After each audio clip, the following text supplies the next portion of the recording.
things happen. We got a guest. Kim, welcome to the show. Hey man, how's it going? Thanks for having me. Absolutely, absolutely. And man, what a week to talk about 2A and 3D printing stuff, right? Yes, sir. Yes, sir. A lot of shit has happened. A crazy weekend regarding human rights, man. I mean, it's been a crazy 6 months if we're talking just human rights, but Fair. I digress. But I mean, the past 5 days specifically. There's been some funny choice things that have happened, and I know that you saw me laughing my ass off, Evan, over certain At things. a couple of things. I've been unfortunately trying not to get too sucked in by the former Bird app, so a lot of recent stuff. Just the news cycle's too quick, dude. I can't keep up with it anymore. Oh yeah, no, it's a million years every week. Yeah, dude, I can't. I just can't. But I've heard about some stuff, and maybe you can fill in the gaps. Well, real quick. That's fair. Who are you? Who am I? Yeah. The hell are you doing here? Yeah. Why did I invite you? You might know me by my now very old and antiquated antics in Utica, New York. I was the Utica gun buyback guy. I sold a bunch of 3D printed machine guns to the Utica Police Department. I made out with $21,000 in Visa and MasterCard gift cards. Bless your sweet soul, sir. I did what any person with the right timing and resources would have done. You're a Home Depot hero. Just because you at home may not have a 3D printer, that's not stopping. Really? Because they're super cheap. They are, but and user friendly. They are. And as a matter of fact, if you want to learn more, you should go to controlpew.com and download the guide, because it's a great way to learn about 3D printing. It's fantastic. Wonderful. My amazing friends at Control Pew. They're great people. Yeah, have been on the show. Look back in our previous episodes. Definitely one to check out. But that said, maybe you don't have plastic. Maybe all you got's a Lowe's. Well, there's 4 winds blowing behind you, pushing you towards that Lowe's. And they're saying that you need a 2x4, a pipe, another pipe, and a threaded end cap, and a nail. That's all I'm saying. But anyway, please continue, sir. Well, I mean, that's the big thing. After my antics, because it didn't hit the news cycle until weeks later because I was scared shitless. But I got involved. We reported on that actually too. Bravo, sir.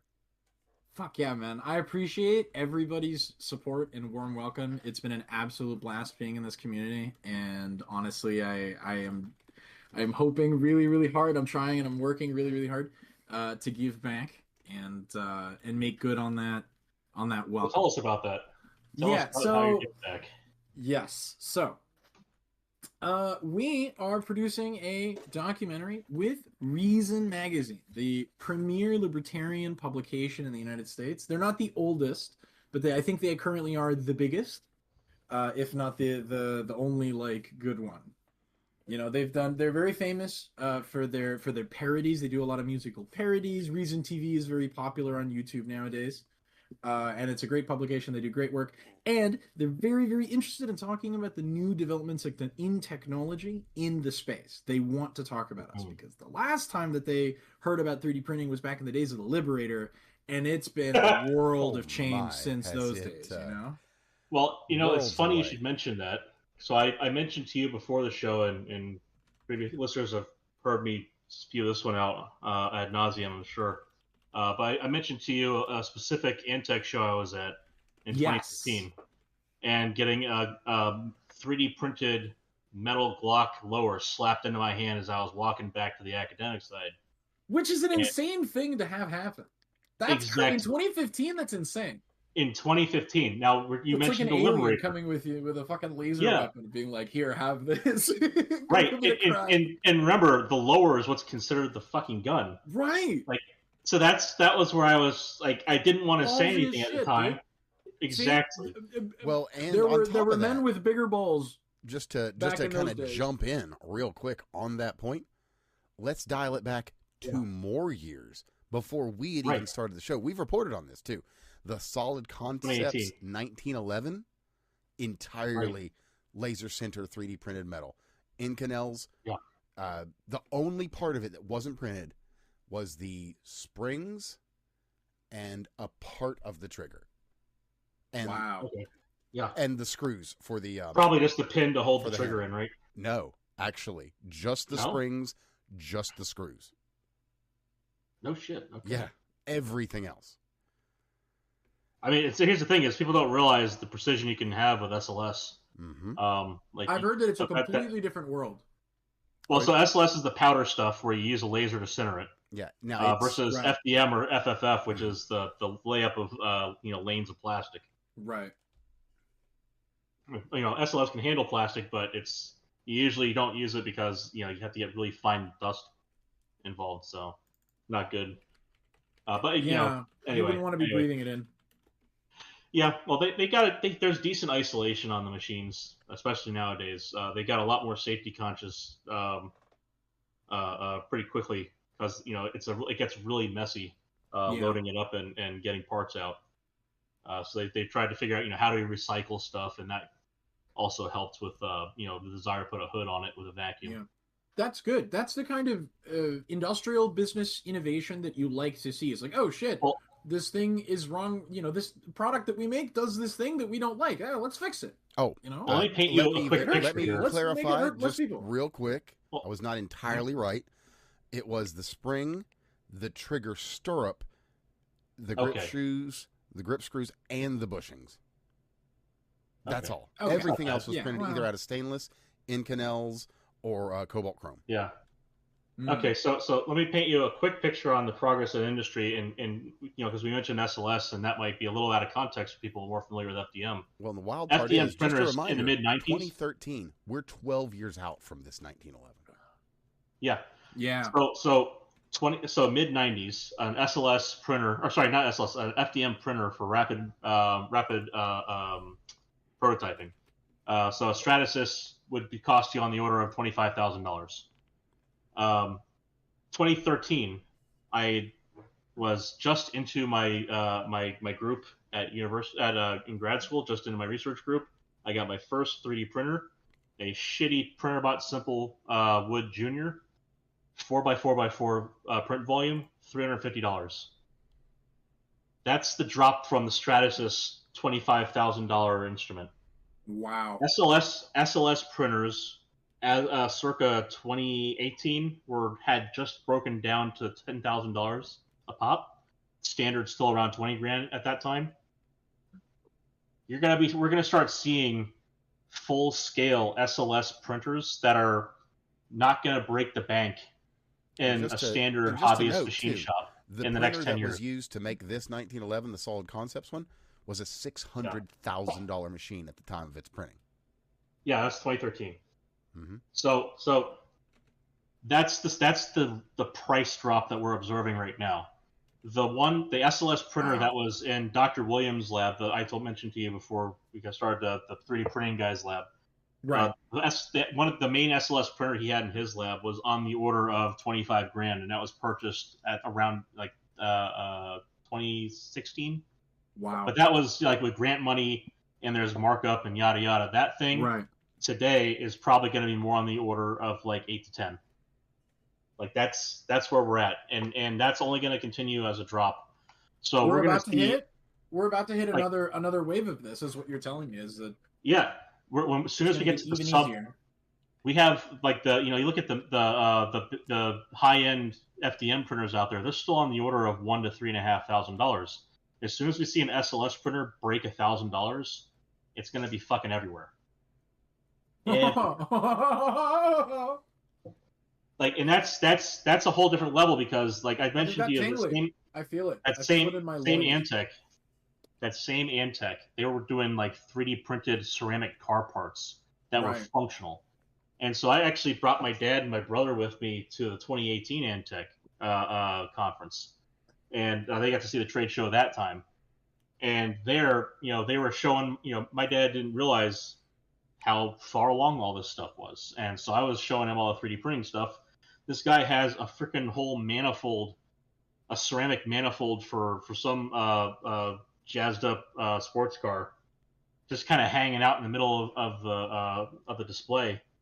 He starts, telling my dad all about it. And there was the freaking the piston head. Right there, or sorry, the was it the head gasket? Like that part was hanging out. Like they're 3D printing all kinds of stuff. You could build.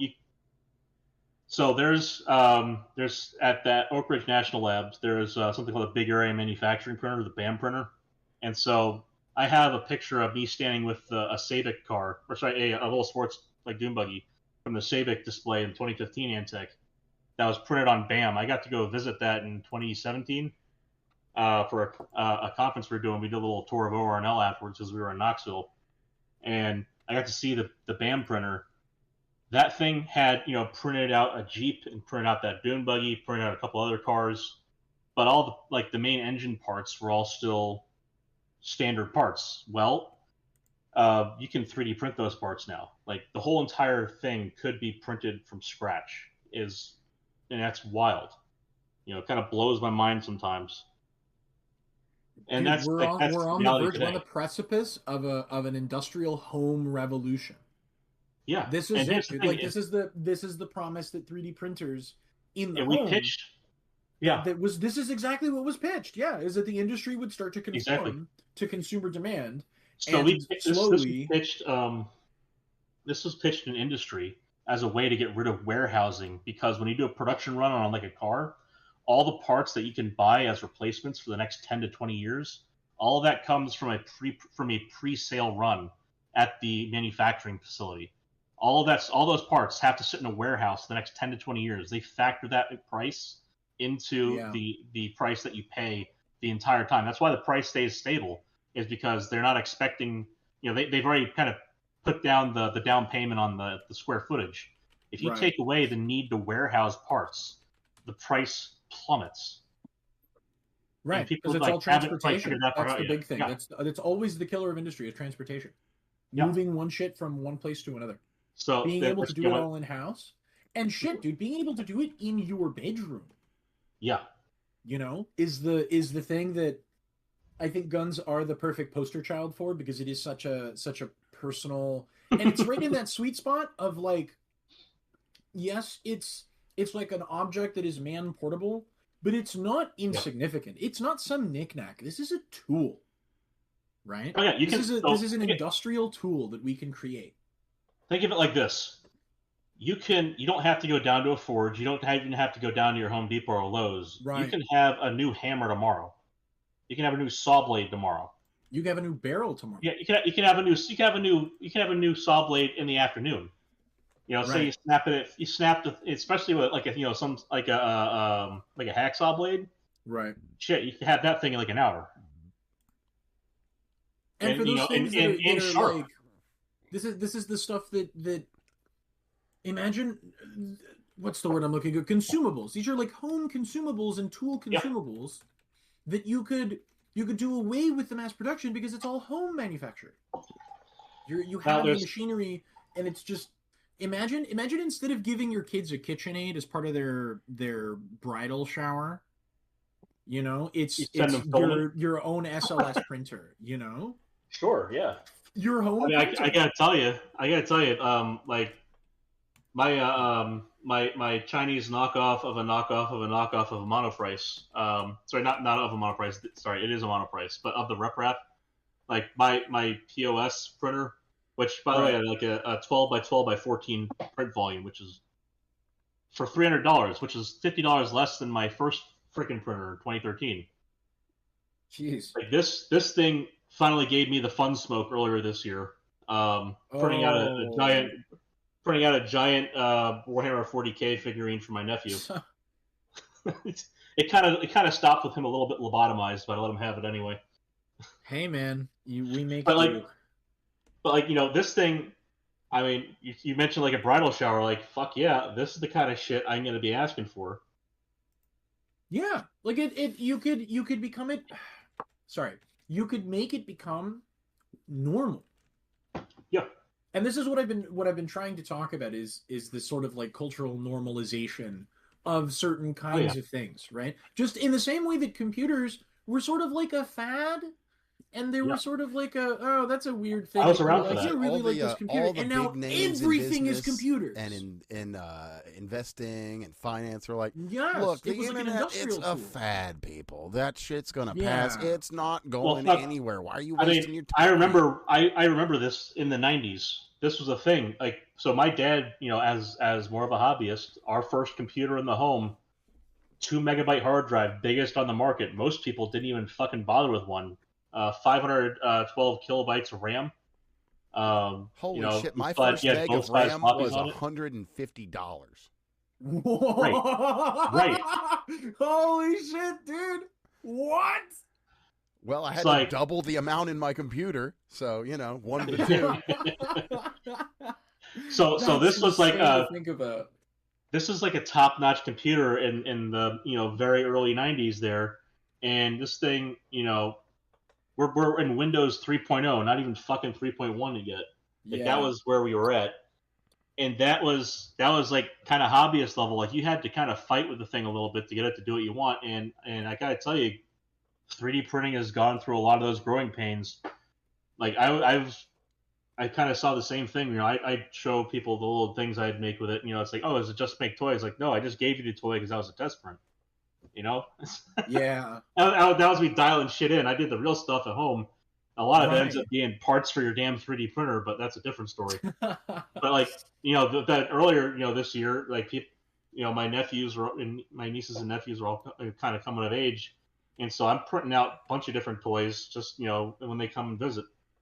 Here you go, guys.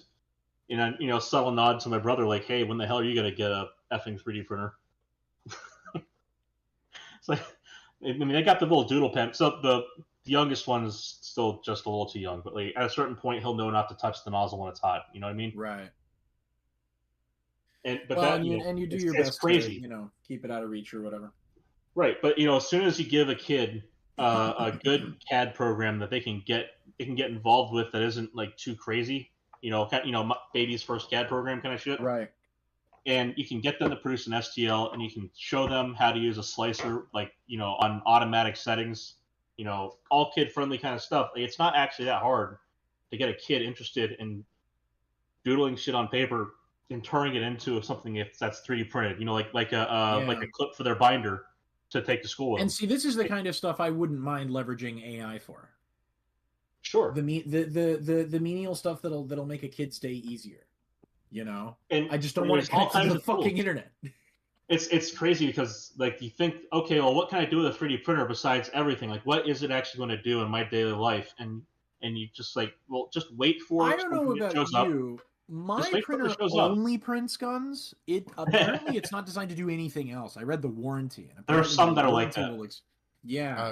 Quick question on those: how many people have those printed guns killed? Oh. Have you managed to maintain count? It's impossible to know. Is that because they're at the bottom of the Potomac? It's impossible to know at the end of the day. Sorry. Wow. You can ask that question of any firearm, to be honest. The fact that they're printed doesn't make them that's more not dangerous. True. There's one that you don't have to ask, but What do you mean? All I'm saying is that you don't have to be sour about the situation. It's a significant one. I can think of 320 reasons hear about the Army not gun? to buy a specific gun. Is all I'm saying. You heard about the accidental discharge in the Army, right? The 6 hour. Yeah, there's a dead man. And yeah. 6 Hour is on Suicide Watch, dude. Yeah, well, these damn ciggers breathing the Glock man's air. I'm telling you. Copium. They're dude. fat Absolute magazine copium. wells taking up all the mags. Dude. The thing I was going to say with the kids is like, pick something. Why couldn't they just fix it? Seriously. Well, here's the thing: is this actually goes right back to the point I was going to make about what do you print with a 3D printer besides guns? But we're going to come right back to that. Because it's the obvious, it's the answer to the question with 6 Hour specifically. But it's just wait for something that like comes up, or just like I need to go buy another one. You're like, wait a minute, I can just make one. There you go. And that shit happens all fucking day, every day, and you will find a bazillion things. And the thing is, you don't have to go onto the CAD program and make a new one yourself. Like I basically told my nephew and my niece last time they were up, I said, look guys, just go onto Thingiverse, with your parents. Yes. Pick 2 or 3 different toys, whatever. So my niece, she likes like little articulating dragons. Right. So I printed her like a few of those. I made a couple action figures for my nephew. I said, just pick something. Just you don't have to make it yourself. Just pick something. I'll get the STL. I'll throw it on there, and we'll print it out. You guys can come watch it and get bored in 5 minutes and leave. Yeah, or just like specialized tools for stuff that you wouldn't normally think about, and it's if you can construct it. This is a shape rotator thing. I'm not a big shape rotator, but if you can make it in boxes. I've designed tools that I use in my workshop. Well, another good example. My older brother, no, not him. Someone else. So actually, I've done this a few times now. So medical devices, that are that insurance won't pay for, stupid expensive. You can find CADs for them. Still trying to get the good people from the Bionic Hand to come on the show, but So there was the one item. So there's one item that was like $115. There was another one that was like over $200. Hero arm. These are like $5 worth of plastic. Yeah. That I spent. Like, and one of them I ended up having to use a bit of TPU. It was cheap, and the price from manufacturer is so insane. And they're not complex mechanisms. Like the Bionic Hand thing is way more complex than I'm talking about. I'm talking about basically a rigid piece of plastic. Maybe 2 or 3 of them put together. Right. But like there's, one guy needed like a wrist thing. There was another guy who needed like some hand exercise thing. Like, they're not complex pieces, and you just find an STL. It's $5 of plastic, and I think the one took 30 hours. That was probably the longest one. That's faster than Amazon. I mean, realistically, yeah. For small stuff, it's ridiculous, right? Why order it if you can make it? Why buy it if you can make it? And I think the big thing that you can harp on here is you're severing that dependence on this weird corporate landscape that we have in this country. Well, and not to say that I'm like not a fan of capitalism or not a fan of corporations making money. Like, yeah, dude, make a product, sell it, do whatever. Make your money, but you gotta actually sell a product. You don't get to sell me your brand name and then get pissy about it. Yeah, sell me the service that comes with that product if I need it. Sell me that kind of shit. Right, but also the adage, you wouldn't download a car. Needs to be sold, and not everything needs to be like, what would be the word? So harshly. I think a lot of companies nowadays are really worried about like protecting their IP or protecting their like. I have a good example for you, John. Yeah, I have a great example for you. I mean, and this goes back to the BAM printer. You wouldn't, you wouldn't download a car. You know what, motherfucker? I did. Now I have to build it. That's a whole different story. That's what you can sell me, is putting the thing together for my. So like you're very much selling convenience at this point, and as long as companies make their peace with that, like I don't think that the home manufacture of stuff is like a serious concern. You can sell dev time to actually design the stuff. You can sell because that's largely what's built into the physical product we buy now. Right. But if you're anything, you're expanding the business. Yeah, and I wouldn't sell an STL, but I would certainly sell the support that goes into making sure that the STL actually prints well. You know what I mean? There's ways to monetize this shit. They're so obvious once you look at it. So anyway, Sig Sauer should definitely go and take a look at the Control Pew collection. You saw the press release that they did at their investors meeting, though, right? Where they basically admitted that they just don't care. Okay, I'll be right back. Which is, it's really sad to see. I gotta go take something to the porch. I'll be right back. Oh, go for it. Okay.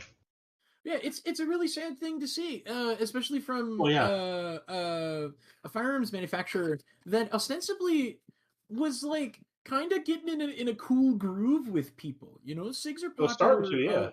Yeah, they were getting like they're not okay. They will never be Caltech. Let's be honest, right? Sure, but they're certainly not going to end up being High Point, although they're on the Yes, thank trajectory you. right Well, I mean, High Point is not in our good graces for very different reasons. now. Well, let's see. Sell the fucking parts they have kits. right. They have the one gun that, frankly, Matt at Demolition Ranch did a nice begrudging review where he finally ended up saying he liked it, the rifle. But none of their handguns have ever been good. They've all been shit.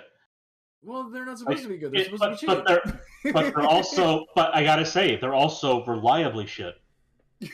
What, as far as the SIGs? Like A+ for consistency. Exactly. I will never buy a High Point and expect it to function correctly 10 bullets in a row. Whereas if I get a Sig Sauer, I expect it not to shoot me. I heard good things about the Yeet cannon. I don't know. Well, actually, I've heard good things about that, and they just released an AR, and you kind of yes, I've heard of up. this. It's Even like, if you make the lower out of cheap. Zymac, it's still going to be fun. You see, that's the part where I start thinking, like, exactly how expensive is a good short fiber nylon, like the standard 30% glass full composite. Like, it's not that expensive. I could probably print out an AR and I don't know, like a High Point. You could probably get like most of the parts that aren't meant to like move, and those will probably work fine. Well, the thing about it is, and then just print out the parts that are supposed to move. Zymac is actually okay for an AR lower, since there's nothing that moves against it. I don't know if I would like Zymac for anything else, realistically. But, for something where things bolt to it and nothing moves across it, like I said, all the parts that don't move, those will be all right. I'm pretty like High Point is great at making stuff that doesn't move, like a slide. Yeah, true. I mean, you can even take away a whole bunch of it and it still works fine. That's true. Actually, I did like the test Matt did where he was doing the squib test and he was just plugging shit into the end of the High Point barrel. I actually was pretty surprised that I was able to fire through a bunch of that stuff. Yeah, sad. All right, so anyway, sad related story. I still do, but probably won't soon. I carry a Sky. It's a Florida pistol, and the company's kind of gone under, which is a real shame because they made a really solid pistol that just kind of always works. You can beat the dog shit out of it. Iraq Veteran 8888 did a review on it. Drove over. Does you mean Iraq Veteran 1488? Who can say? Jeez. Who can? He's been on one recently. He's been on several. Well, he's a veteran, so he's got his views.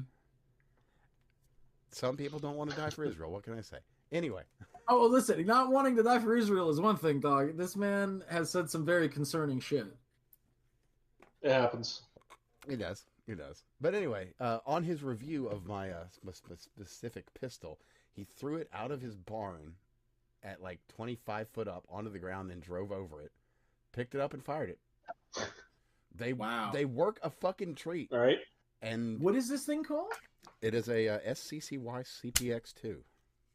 SCCY. What now? CPX2. And there's a CPX3. The 2 is hammer fired and semi-auto only. The striker fired one is the 3. All right. And it's. Do these guys not? Oh, you said they've gone under. Just recently, yeah. Yeah, that's unfortunate. It really. Oh, this is a nice looking gun. Yeah, it's totally okay. And it's made in Florida. That's awesome. Yeah. Now, I will say the trigger is the heaviest trigger of anything that ever has had a trigger ever in the history of triggers. But mine is very nice. I bought an aftermarket trigger that, unfortunately, you can't get anymore. Like, there's a whole bunch of shit for it you just can't get anymore. Because that's unfortunate. It really is, because it's a damn decent and thoroughly robust little concealed carry pistol. But, shit happens. Is this on the? Has this been? Do they have this on the catalog? No, there was actually a bit of an effort to try and get SCCY to release their parts kits, and nobody got any movement on it, which is really unfortunate because in the case there are now, They probably got a shitload of parts kits that they could offload to get the company maybe back up and working. Well, dude, all they have to here's the other thing is if they're not going to come back and they just want to they're not getting anything out of the IP at this point, they could always just give someone a parts kit and give them permission to measure it and throw a sketch together. Well, the funny part is they're built like the modern SIGs, so it's just a frame inside of a plastic frame.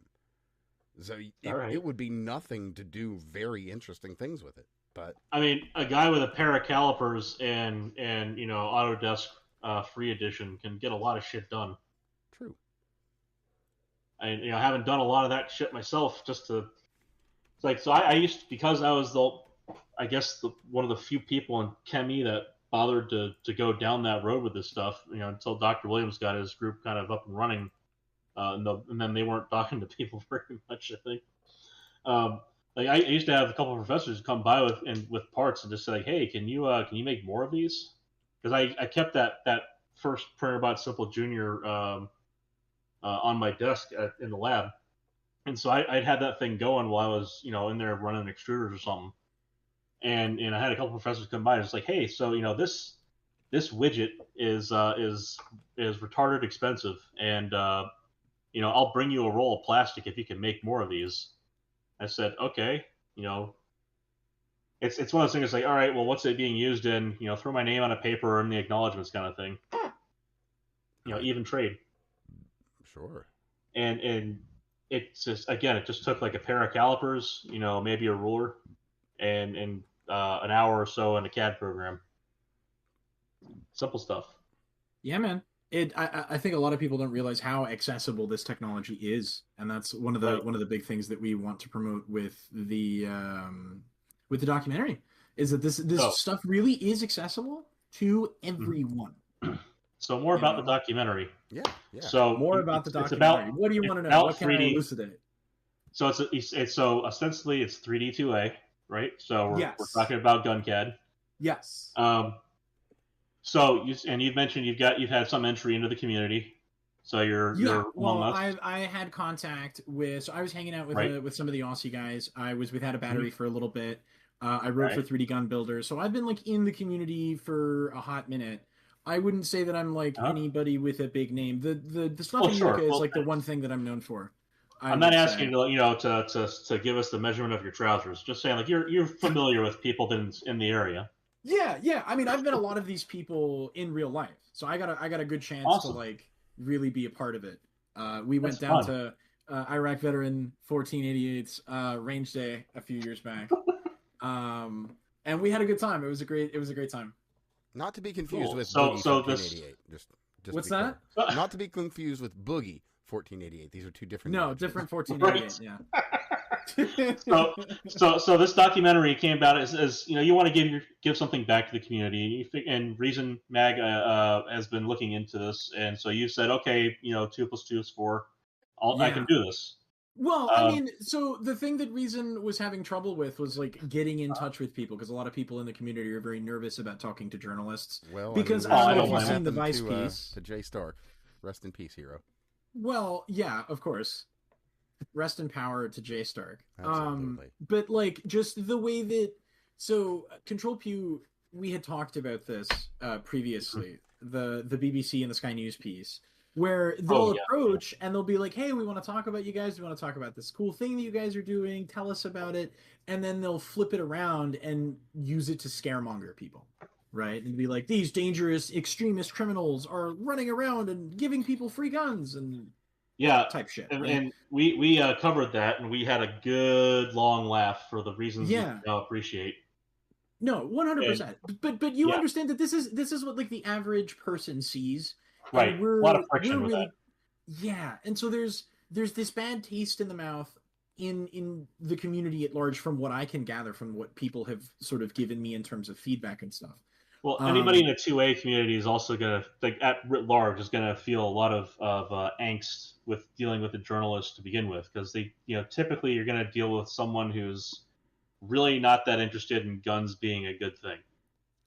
Yeah, I mean, in the modern day, this is not something that we really have to worry about. It's not so much that the the media landscape is not favorable to firearms ownership, because of course we have seen a massive rise in right-wing media, and at different levels, these all of these publications are mostly pro-gun, in the sense that they're sort of like anti-government, and well, ostensibly, I think Moldbug would call them the controlled opposition, right?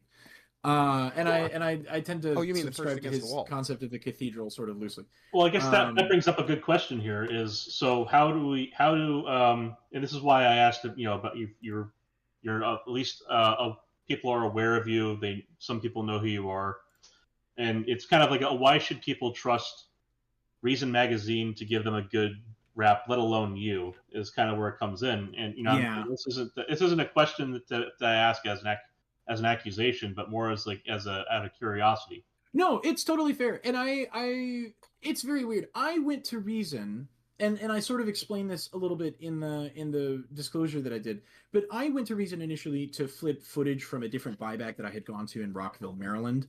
I was under the impression that they were interested in seeing more of my antics, because the context of our connection was the video that they produced about me, which they admitted that they had been sitting on for a while. They couldn't release it when the event happened, apparently. This is secondhand information. This is what Meredith Bragg, the director of special projects, told me, was that the timeline of their releases in that series is Unforeseen Consequences. They had too much discussion about guns previously, or it was something like that, where they couldn't three-peat it, right? That's just silly. Yeah, I don't understand. Whatever, I don't really care. I suspect that they said on the story just for normal media reasons, and I don't really care. I'm happy that they reported on the story. Yeah, I'm happy that they reported on the story. Of course, they got it wrong because the way that the AP reported it is, and the Utica Observer Dispatch, they didn't get a lot of the details, and they didn't mention that they were machine guns. They don't mention that they were auto sears, and so that was the big thing. Is I wanted to go to number one, clear the record and ask for maybe a correction, and number two, to pitch new footage of a new antic that I thought they would find valuable. And it turns out they didn't give a shit about the footage from this new buyback. They were trying to penetrate into the community and try to get somebody that would talk to them. Gotcha. So they sprung this thing on me that they were already working on. They had already talked to Control Pew. And so I'm sitting on the board like, oh, okay, well, yeah, sure. If you're willing to give me this opportunity, that's a really easy way for me to give back to the community. And I trust Reason because they're libertarians fundamentally. They're not conservatives. And I think that this is one of the distinctions that we have to start making in this political space, is that I don't want to start throwing names around, but the current climate surrounding the president, right, is very much, I would call it fascistic, but it's more better served in common parlance by calling it generally socially conservative, right? And so the social conservative is pro-gun to the point that it doesn't upset what they consider the natural order of things to be, and it seems like the natural order of things in their mind is whatever the Trump regime orders, and we're seeing the effects of this, So the conservative is not pro-gun in the way that you and I might be pro-gun, right? They want guns for them, but not for anybody else. This is your Ronald Reagan sort of disarming the Black Panthers type of thing. The Trump administration is not a friend to us. And Reason Magazine is not a friend to the Trump administration. And they are very vocal in criticizing his bad moves and all of the missed opportunities that he could have, reaped from by just doing things for the good of the people. But of course, far be it from releasing the list on day one. Yeah, exactly. Like right. So the thing about Reason, again, is that they are libertarian. It's not that they're serving the interests of one partisan sectional, effort. Right. They are. They're trying to push for something different, for something new. For transparency's sake, on my perspective, a person who I've been generally a fan of over there for quite a long time is Michael Shermer. Yes. I appreciate a lot of his writing in the past. And he kind of came into my space of reading. Aside from just seeing the odd Reason magazine hanging out, from his interactions with computers and then some with STEM. So occasionally there'd be an article float through, and he's got a pretty good head on him for the most part. So and he's I think also relatively speaking a good example of the kind of caliber behind a lot of the writing at Reason Mag. So there's that to be said for it. Yeah, and I'm a big fan of Gillespie's work. I'm a big fan of Heaton's work. I mean, these guys who have been sort of on camera talking this kind of stuff for many years, right? I'm a fan of the honesty in the reporting, their willingness to speak truth to power. They're not here to push an agenda per se because they stand to benefit from it, right? They're looking out for the regular person. How does this government serve the constituency? How does this government serve us? Right? Which is the libertarian motto of, hey, you are here to do a job. Once that job is done, you leave me the fuck alone. Right? Well, yeah. I think this is one thing where, harking back with the whole Reagan thing, what is the scariest sentence you can hear as a private citizen in the U.S.? Yeah. I'm from the government and I'm here to help. Yeah. May his grave forever be a gender-neutral bathroom. He said one good thing in his entire life, dude, and it was that. He might. I don't think so. Fair. I think when he said "I'm a jelly donut," that was pretty good. Exactly. Yeah. Okay. It's honorable possible mention. He said, enough things that you count on one hand, but still, there is. And then when the balloon popped and he said "miss me," thought that was pretty good too. Honorable mention. All right. But yeah, I mean, I think, and as far as like trusting me, I don't know that I'm not the most qualified person to be doing this, right? I'm just the one who was willing to do it and the one who was offered the opportunity. I don't see myself as a rock star. I've done, admittedly, very little since I hung out, and I was looking more for an opportunity to do my part, and I figured, hey, if this is being put in front of me, it would be disrespectful and irresponsible of me to turn it away. If they're willing to stick their necks out for us, and I can be that conduit, fucking hell, man, let's do it. Well, there's something to be said here because, I'll never get this out of my head after my my dad specifically beat it in. 90% of the job is showing up. Yeah, exactly. So if you're the one who was there's nothing to be said bad about that. You've already gotten most of the way there if you were the one who showed up. Well, I mean, to speak on that specifically, we can look back to COVID and how many people had a enormous problem going back into the office after all this wrapped up cough. There's no, you're absolutely right. They're dead set afraid to go in and just do an honest day's work. Well, I gotta tell you, that was the thing that I really liked about the way Trump handled shit with laying off federal employees. If they're not fucking showing up, bye.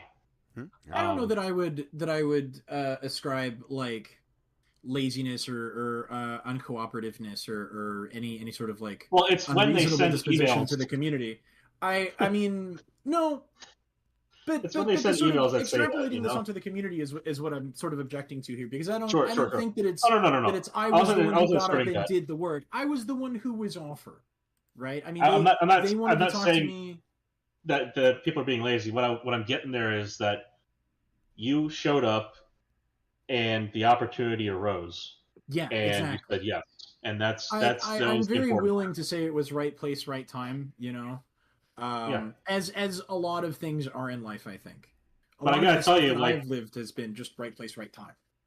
I gotta tell you, if that had been an opportunity that was posited to me, even if I had done the funny and sold a bunch of sticks to the government for buyback day, I got other shit in the day to do.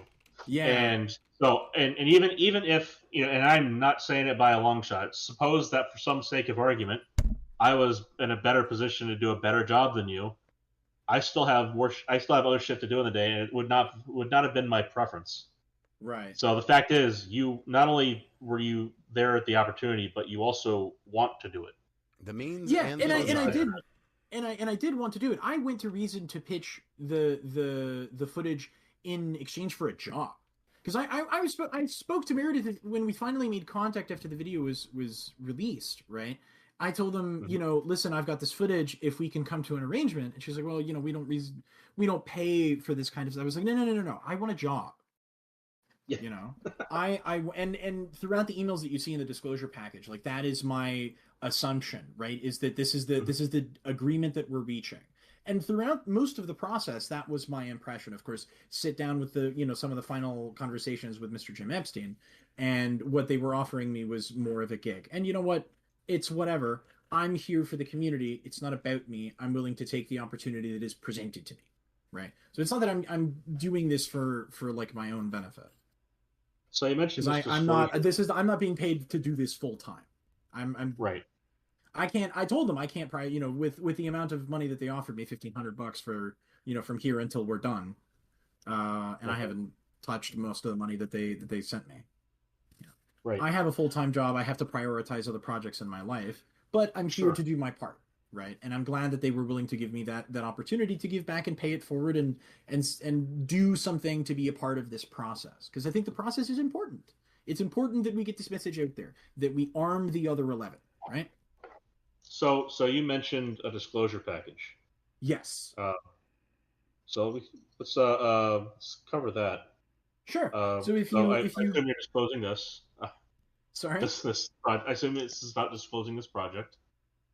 Well, disclosing how I got involved in the process of how everything happened, plus what I showed to Reason, right?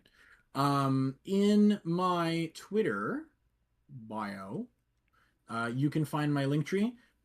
Go to my YouTube channel.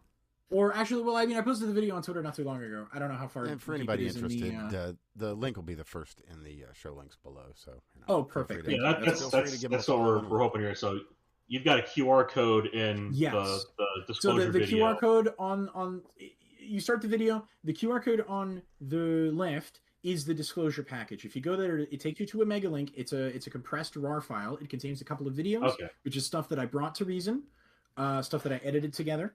And it contains all screenshots of all of the emails that I exchange between myself, Meredith Bragg, the director of special projects at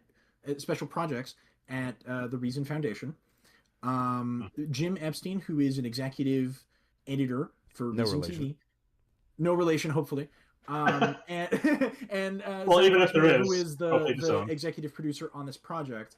Or he's a senior producer with them, but he's the head honcho in terms of the documentary, and he's who I'm sort of like attached to and working with. And we've already got some really cool things in the works that we're very, very excited about. Some very cool people who reached out to us. I don't want to go super public yet because we're not.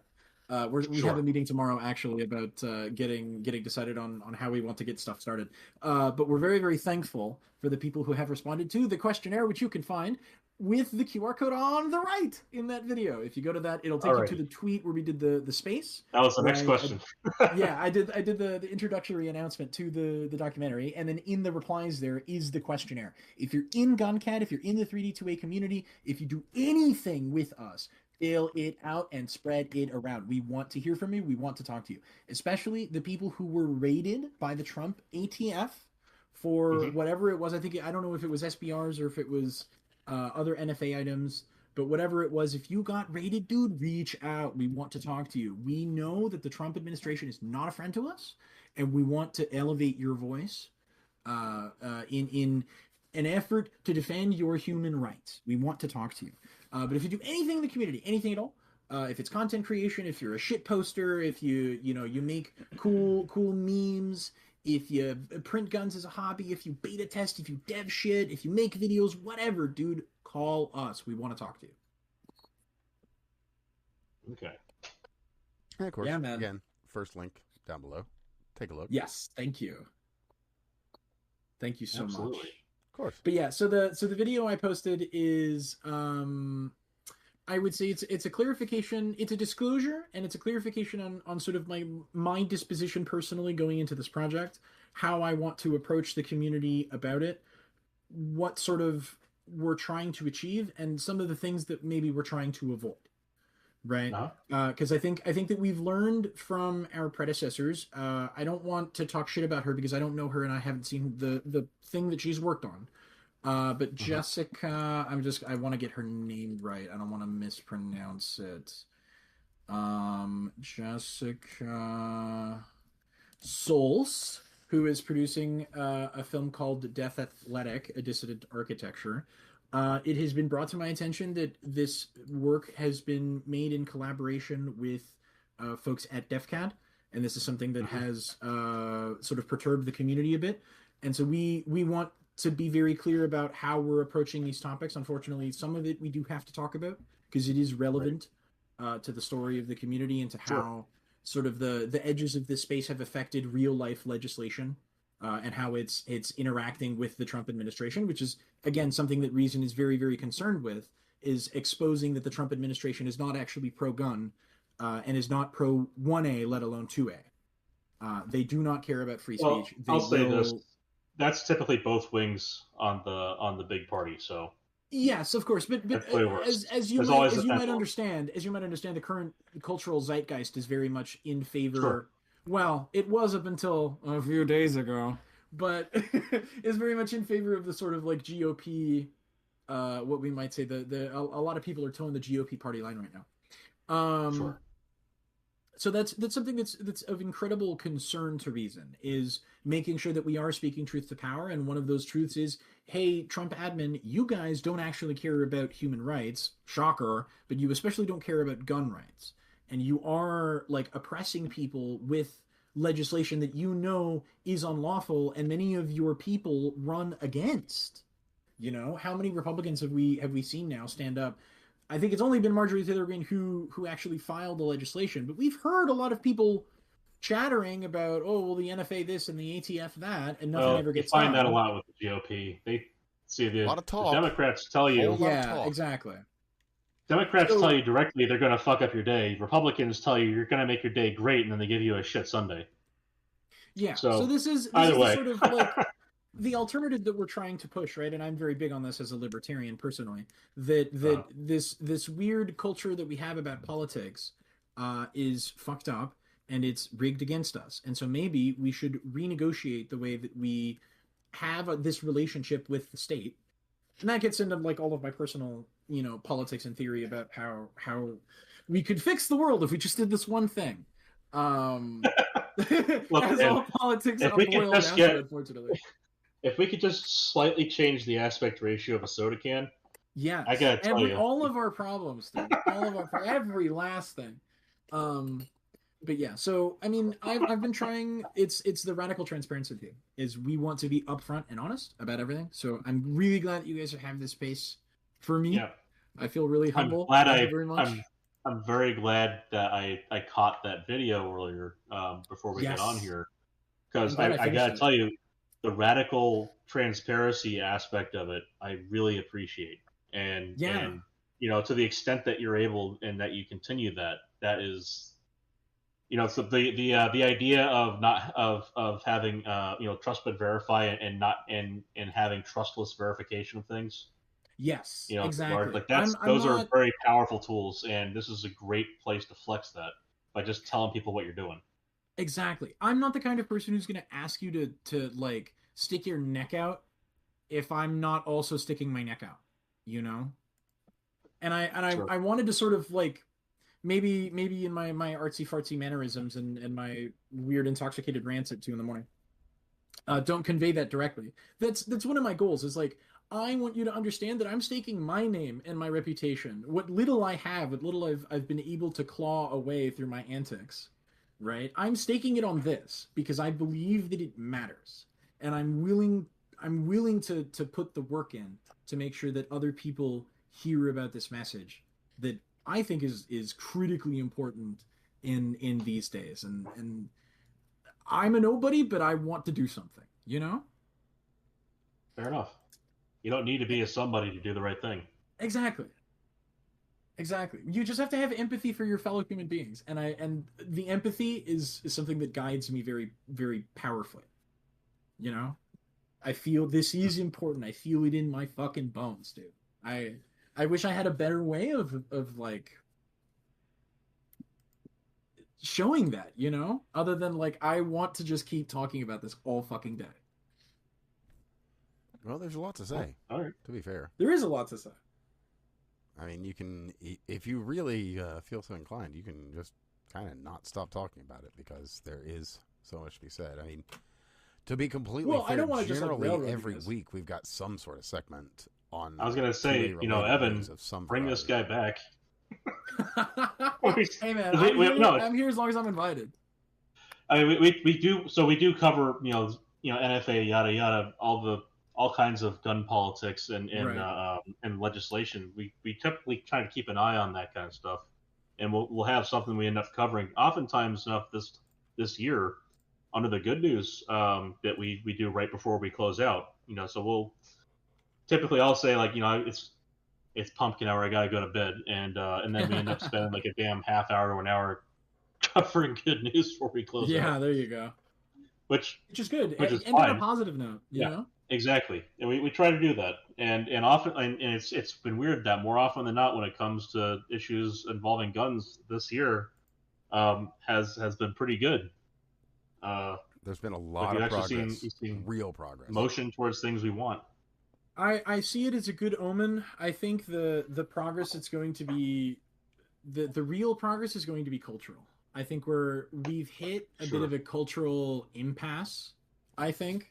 And maybe I can use this as a segue to get into sort of like political esoterica territory here. I would agree, but I would also disagree because... What do you mean? Up to a point. There was, there's this plumber, and his brother was in New York, and and all of a sudden, now all the lefties love guns. Just saying. Well, so here's the thing. Here's the thing. Okay, go ahead. Oh no, please, it's your show. I was just gonna say, when it comes to you mentioned like a kind of a cultural impasse. Well, I think that there's some momentum behind defending our natural human rights here, vis-a-vis 2A, and that it's only, as we mentioned, the idea of 3D printing bringing more of what we do into the home. Right.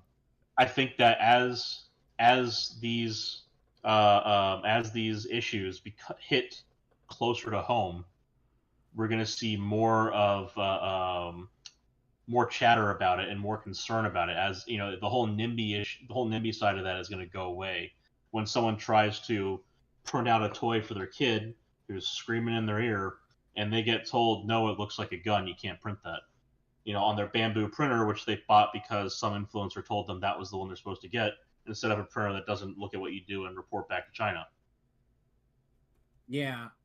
I think that this is the coolest movement, I think, the 3D2A thing, because it is that sort of perfect bridge between the First Amendment and the Second Amendment. It is both a free speech and a gun rights issue. It's a quintessentially libertarian thing to care about, I would say. In a sort of like esoteric, abstract libertarian sense, like the right, the defensive right, the transmissive right, like being able to speak freely, being able to defend yourself. These things sort of go hand in hand.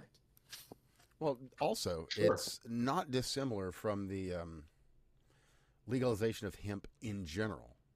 Yes. Because our Constitution is written literally on what? It's not cotton. It's hemp. It's not linen. You gotta wonder how many uptight pricks beforehand considered transcribing it just to get rid of the hemp. Right. The hemp that was grown by who? George Washington? Right. Abraham Lincoln? I mean, they're slaves, sir. All I know is I can't tell a lie. Okay. But this is the thing, right? That I think part of this heritage culturally has been lost, and this is what I mean when I say that the real work is cultural, right? It's normalizing. That is not untrue. I've started to say this. If you're an American citizen, your heritage is rebellion, right? This is literally what the country was founded on. That the government is not outside of the reach of the people, that it is actually subordinate to and responsible to the people. Well, to that point, our laws and rights are protected in such a way as to require us to do away with, any of these unacceptable politics and Tyrants. politicians. Tyranny shall not stand. Right. Yeah. Well, it's your civic duty, I think, as a responsible, reasonable member of society. I mean, it falls right in line with jury duty. You know, it's something you should be doing. I would rather wax poetic on paper than pick up a gun to fertilize Jefferson's tree. You know what I mean? Well, yeah, which is, but, it's fine. It's fine. But that is an artist. But that is I don't have a problem with it. Like all dissidence is good dissidence. But by virtue of birth in this country, that is a requirement of citizens to stomp out the tyranny they suffer not. Right? That's pretty straightforward. Yeah, I would say so. I would say that we all have a responsibility as a constituency to maintain control of the monster. The idea is not to commit treason. That's kind of one of our big laws. But at the same time, it's kind of built directly into our foundation that if you do something stupid like that, as a person who's in government and power, you should expect to have the entire population rip you out of it. See, but what I would say to that is you've got the right idea. You're just saying it wrong. By saying politician in power, right? What are you doing conceptually there? You are elevating this person above you.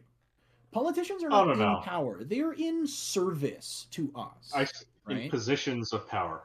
Well, the position that we've placed as part of the government isn't accurate. It should be, absolutely, it should be. Unfortunately, it is not.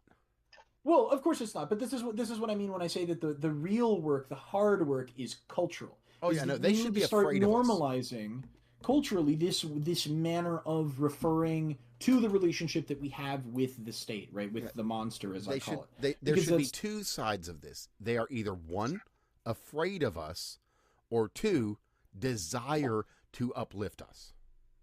It should be. You see, I think that politicians, they should be able to earn their pay, but they shouldn't be able to receive it until they leave power. No, forget all of that, man. I think that's a better way to do it than we have now. This is not the problem. The problem is not the payment structure. It's what it means to have power in this country, right? Well, and I think that one of the biggest tragedies that has befallen this country is that power is given here for free. You don't have to pay for it. There's nothing that you exchange in order to have institutional power over your fellow human beings, right? Which I think that the endeavor of such a thing, the pursuit of institutional power, is a fundamentally psychotic thing. It's psychopathic. Well, this is what I mean when I say this is why all politicians are. This is why I say all politicians are pieces of shit. And no. It's not that all politicians are pieces of shit. Is that they are politicians because they are pieces of shit, right? They are psychopathic, so they become politicians. Well, yeah, because this is the way that psychopaths. But again, that would be the first thing I would be. That would be the first thing I would be lampooning if I were to ever run for office in any capacity. I'd be immediately making fun of all the other people who are already in power. That doesn't solve the problem that you ran for office. And I think that is the first thing that we should be suspicious of. We should be culturally suspicious of anyone who wants to inhabit a position of authority or power over other human beings. Well, it used to be specifically a political campaign strategy to deny any desire for power. Until, we got Tippecanoe and Tyler too. That was the first time. Keep the ball rolling was the first time we had people really vying for office, saying, "I want this job because I want it, not because I need to serve the country and I just need to continue my service. Not because I've been told to by all my friends and family and I can't escape it, but because I want the power." That was a turning point in political campaign strategy. Yeah, and this is what I mean. Like that is a fundamentally psychopathic urge that we need to be on guard for at all times, right? And the way that we buttress these institutions, because they do have to exist, unfortunately. I think that the monster is at some level like endemic to society. At some point, congregations of individuals become sufficiently complex that the monster is locally instantiated, and once that happens, that instantiation of the monster is now permanently bound. And you can't really get rid of it without getting rid of the constituency, right? So the thing has to exist. And so if it must exist, it should exist in such a way that it does not attract psychopaths, right? And so how do we... you're going to have a difficulty there. No, I think it's very simple. Right? And let me break it down for you so you can understand. There are three things in this world, sir. There are persons, there is property, and there is the monster. Right? Persons are things like you and me. We're members of a species that inhabits this planet that we recognize exhibit sapience as a characteristic of their species. And we each have individual, unique DNA strands. We're individuals. We can tell each other apart at a biological level, right? The monster is the system of governance that exists, right? When you become a part of the monster by assuming political office, you cease to be a person. You are now of the monster. You don't have rights like persons do. You have responsibilities like the monster does, right? You guys remember when Texas had that cold snap and their grid fucking blew the hell up? We reported pretty extensively on that. As a matter of fact, some of the reasons why all of that went down as it did, it was quite the shit show. Yeah, it was an incredible theater of government incompetence. Well, right? Not even just that, really government overreach as well. And government overreach because they were specifically denied the ability to use their backup generators. Exactly. And where was Ted Cruz during this? Oh, Cancun. To be fair, he was on a pre-planned vacation that he did not. Here you go. He did not stop his plans for. Okay, so here you go. I would say that Ted Cruz doesn't have the right to leave Texas. You don't actually have the right, as a member of the government, to leave your constituency unless you're reporting to Washington for something without public notice and good reason. Because you don't have a right to free travel. You're a member of the government. You gave up all of those rights when you assumed office. And actually, you don't have the right to speak freely about what happens in your constituency. You have communicative obligations to your constituency. There are things that you have to tell us. And I don't want to hear about your opinions. You don't have free speech. Oh, and give me your gun, because you don't have the right to take up arms against your constituency. That's not how this works, right? Because we are in power and they are not. They are in service to us. This is what I mean when we have to restructure and reorganize and renegotiate the way that our relationship with the monster functions. I tell people this, and it's very important. Hold on. A point of clarification on that. Okay, good. The monster only does one thing, because we only designed it to do one thing. It fucking eats people. The law is how we negotiate how, who, where, when, and why it eats people. Right? If you see it in these terms, it's much easier to deal with. You just have to be actively antagonistic to the government. Which, if you're a libertarian, it shouldn't be difficult. But you had a question? I was just going to make a point of clarification. So I said positions of power, and your immediate, the kind of recoil you got from that was that it was power over, not power of, which was kind of the point it's a linguistic thing.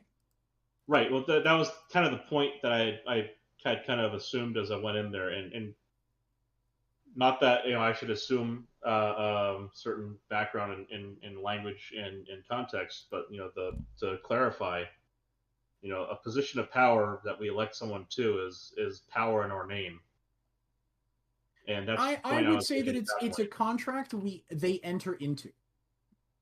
Right, so it's not even that we authorize them to do certain things; is that we are commanding them to do certain things. Well, they are extensions of the will of the people. That's a very I put it that is a very Starship Troopers interpretation of voting, which I appreciate. Service equals citizenship. I mean, the thing about Starship Troopers is in Heinlein's original formulation, you have a limited suffrage, which. Well, but it's specifically the part of on voting, and that is an exercise of violence to vote. Yeah, well, yeah. I mean, all political authority comes from violence, right? That is what the state is. It is an enterprise in the monopoly of violence. I mean, I could quote the first speech right now if you guys really wanted me to. Well, it's the threat of. Well, I don't think we. Well, specific to the United States, the supreme authority. Anyway. Yes. Right, specifically in the context of the United States, it's the threat of open rebellion if you fuck around. And if you want to find out, go for it, right? In other words, this the authority from which all other authorities are derived. Yeah. So this is like yes. Exactly another point on rebellion that you could say we need to renegotiate this culturally, right? Is the idea that rebellion is necessarily like a bad thing? Telling your government, hey, you actually can't do that, and we're not going to let you do that. And I would say the rebellion recognize your authority, and we're going to put you back in your place. That's not a bad thing. Well, I see. That's where I think that the framing still needs some added clarification, because I don't see it as the people rebelling. I see the government rebelling and causing an uprising. Yeah, well, the government disobeying what it is that the people told them to do, right? Because fundamentally, the power that our government has is derived from our consent, and if we don't consent to its governance, what authority does it have, right? If we can all agree that the government is broken and it doesn't work for any of us, and we can all agree that it needs to change, why do we still recognize its legitimacy? Why is suddenly the idea of, well, actually, no, you don't have the authority to do this because I haven't given it to you? And as I said at the beginning of this part, fuck the king. Fuck the king. Exactly. And saying that it can all be summed up. Shouldn't be considered some sort of like massive social faux pas. Like speaking ill of the president, especially not here. Yes, especially not here. This is like the whole country was founded on the opposite premise, right? That this kind of conversation specifically on the notion of fuck the king. Yes. And now suddenly we have a pedophile king in office who is throwing tantrums because he's being told what for, right? Well, again, like I still think he could have avoided a lot of this if he would have just fucking released the files. I mean, hey, take a note, man. Radical transparency. There you go. You know, be like, yes, I was involved, but I'm willing to tell you guys how it happened. Well, the thing about and who else was involved, and I'm willing to get these people out and then resign. Well, the funniest thing about that whole fucking thing is that from everything we know as of right now today, he's on the list. He flew on the plane 6 fucking times. As soon as he found out that things were weird and shady, he kicked the dude out for hitting on his ladies at Mar-a-Lago. That's everything we know as of now. So we also know Virginia Jeffrey friends, and they hung out for a long time, and then shit got. We also know that we know Virginia Jeffrey said that he was never an issue. Mm-hmm. She said before that she liked him. She also said she doesn't like him. She also was persistent on saying that he was never involved. Convincingly tell us and explain to us how he was totally uninvolved with the massive sex slave trade that Jeffrey Epstein was running with Ghislaine Maxwell, he would have done it already. This motherfucker is guilty. See, that's the thing is I think that if there was convincing evidence, however, that he was involved, that was accessible to his political opposition. I mean, that's the thing is stands the reason that he used it. Here's I'll go further on that. Had they even made up shit about him to the point where someone could point to fabricated documents vis-a-vis the Russiagate thing, you know, suppose they had access to those kind of materials on hand, ready to go, I think they probably would have gone that road already. I mean, you'd figure. And this is second term. They don't have he's going to be lame duck soon enough. He's basically lame duck. He's going to be in that position soon enough. You know, what further opportunities do they have to dump something like that? And the thing is, they don't, liars that they be, they wouldn't just kind of dump out all of it. They very obviously go for whatever would damage him most. So you say, okay, why haven't they? This is why I think that the whole thing where he tried to pivot and say that it was a bunch of made up shit by Democrats like Hillary Clinton and Obama, like that was so blindly inauthentic. Yeah, and weird. Like and weird. Just weird. Like, dude, like it's like, about okay, this shit for years. What the hell? And exactly, and there's the issue with Bongino and Patel. Oh, and then we get Bongino's most recent statement: after the things I have seen, I will never be the same. Okay. Right. Yeah, man. I mean, again, I think the whole exercise has been an attempt to obfuscate culpability, and I'm just not buying any of it at this point. I think this man is a fascist. I think he's a fascist pedophile who has infiltrated our government through weaponizing the very, honestly, the very ugliest parts of American national sentiment, and the very ugly core of a lot of the frustrations that people have in this country politically. And I think that he's capitalized on a social situation that was beneficial to people who were unreasonably unwilling to seek compromise and amelioration with people who are different than them. I would agree entirely with your statement, and I imagine that we actually disagree. What do you mean? That every single part of the statement you made, I agree entirely with, and that you're talking about someone entirely different than I am. I mean, so here as a point of radical I'm happy to apply transparency. this label to the whole lot of them, dude. But we have to agree that it has to go, all of it, right? Trump is not a friend to us, the regular common people, right? This man is if you don't want to call him a fascist, that's fine. You don't have to call him a fascist, but you do have to look at what this is and say it's an abuse of human rights. Just here's what he is. He is a 1990s Democrat, and he always has been. He always will be, and that's fine. But that's what he is. Yeah, he's not a Republican in any sense of that. He's distinctly a Democrat, and if you look at his policies when it comes to monetary policy, it shines through there wildly. He's talking about stuff like rebates right now. Economic policy. This is what I'm saying. I think that Trump is a populist. And he ran on a populist base, and he ran on a populist platform, and his entire thing reeks of populism. There is no theory behiut this. Well, no, you don't need theory to have policy. You don't need theory to have policy. When he says out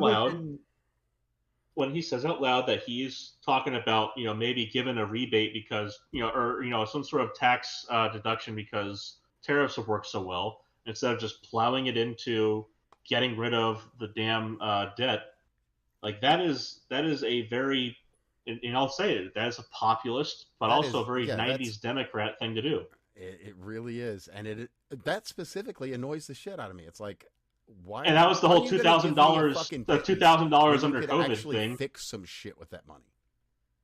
That was the $2,000 under COVID thing, where give everyone a $2,000 check to stay home. Fuck that. Let people work. The whole lockdowns thing, the lockdowns were fighting with that. Intolerable. I mean, I was what were they calling him? Essential worker. I was an essential worker at the time. Yeah, me too. I delivered food. Yeah, I was I was working security for a residential facility at the time.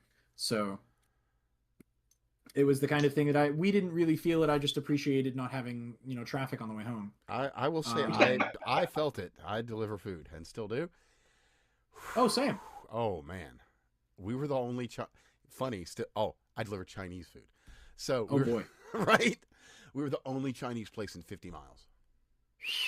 So, it was a little crazy. Busy. No lie. Busy days for 11. No lie there. No, I don't doubt it. And I'm a little pissed that I wasn't doing it at the time. But whatever. Hindsight is 20/20. That it is. For some.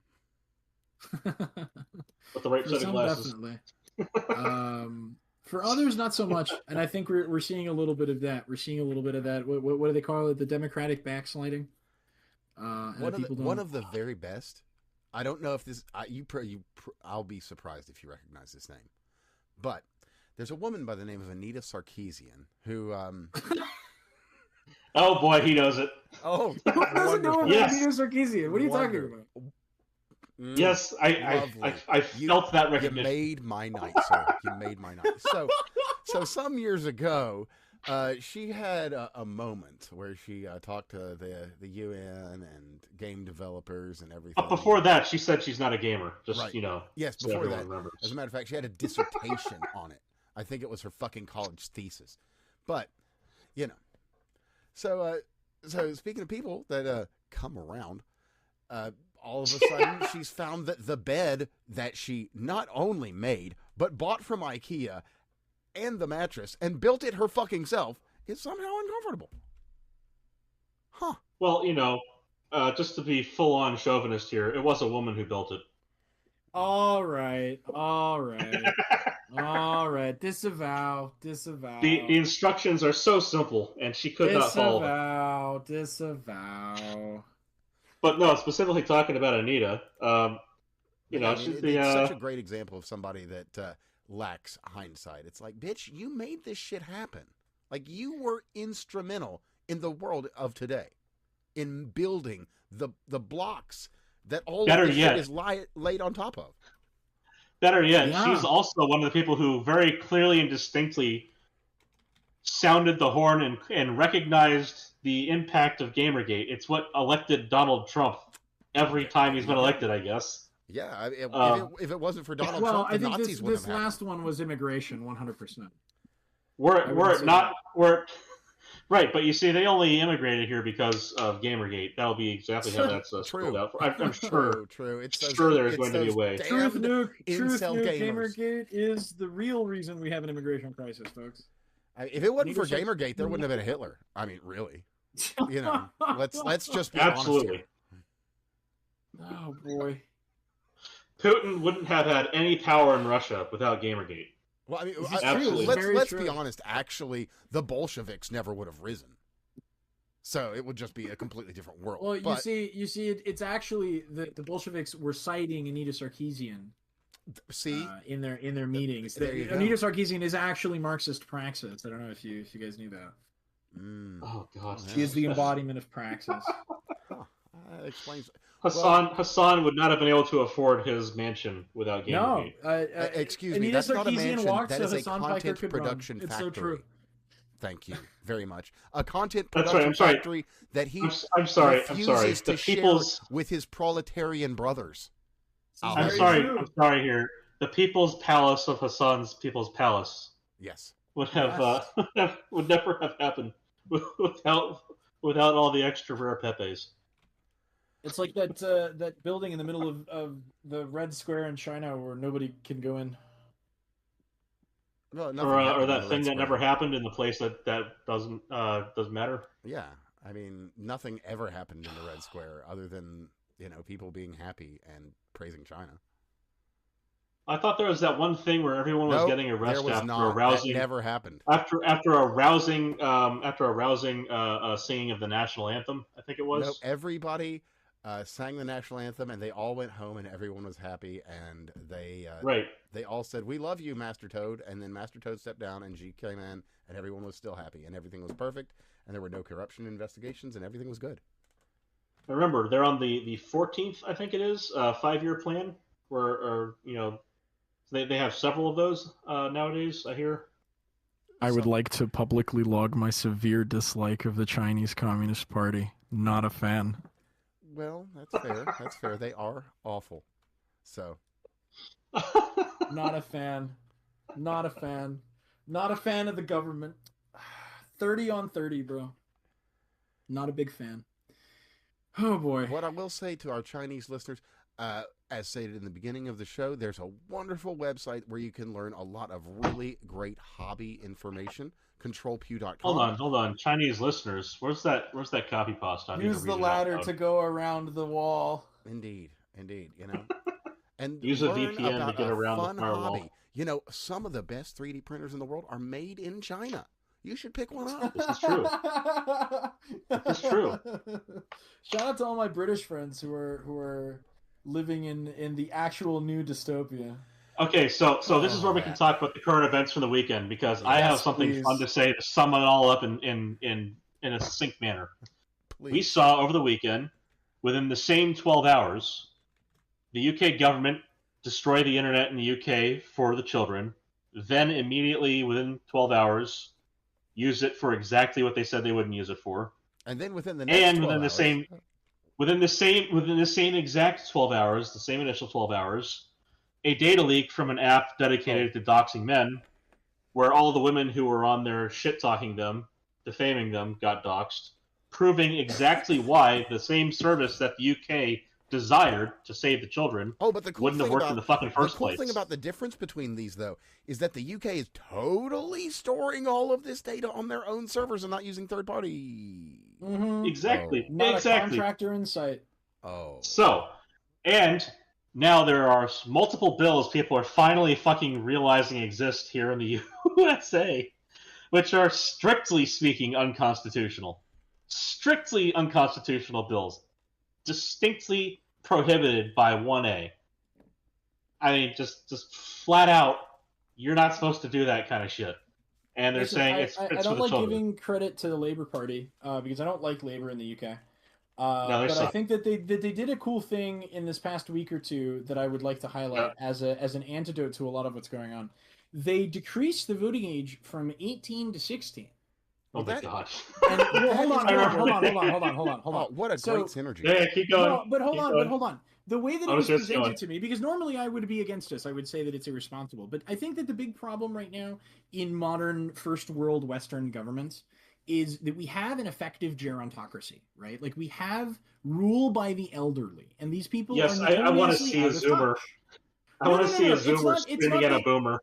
It's not that. I want to see that argument. Zoomers like running for president, though, right? But could you see that? Could you see that funniness in Congress, though? Just a 16-year-old bitching out a 72-year-old, like viciously. Oh, it would be a beautiful sight. I would love to see. Exactly. I think this is exactly what. That'd be the kind of feeling Blackadder comedy.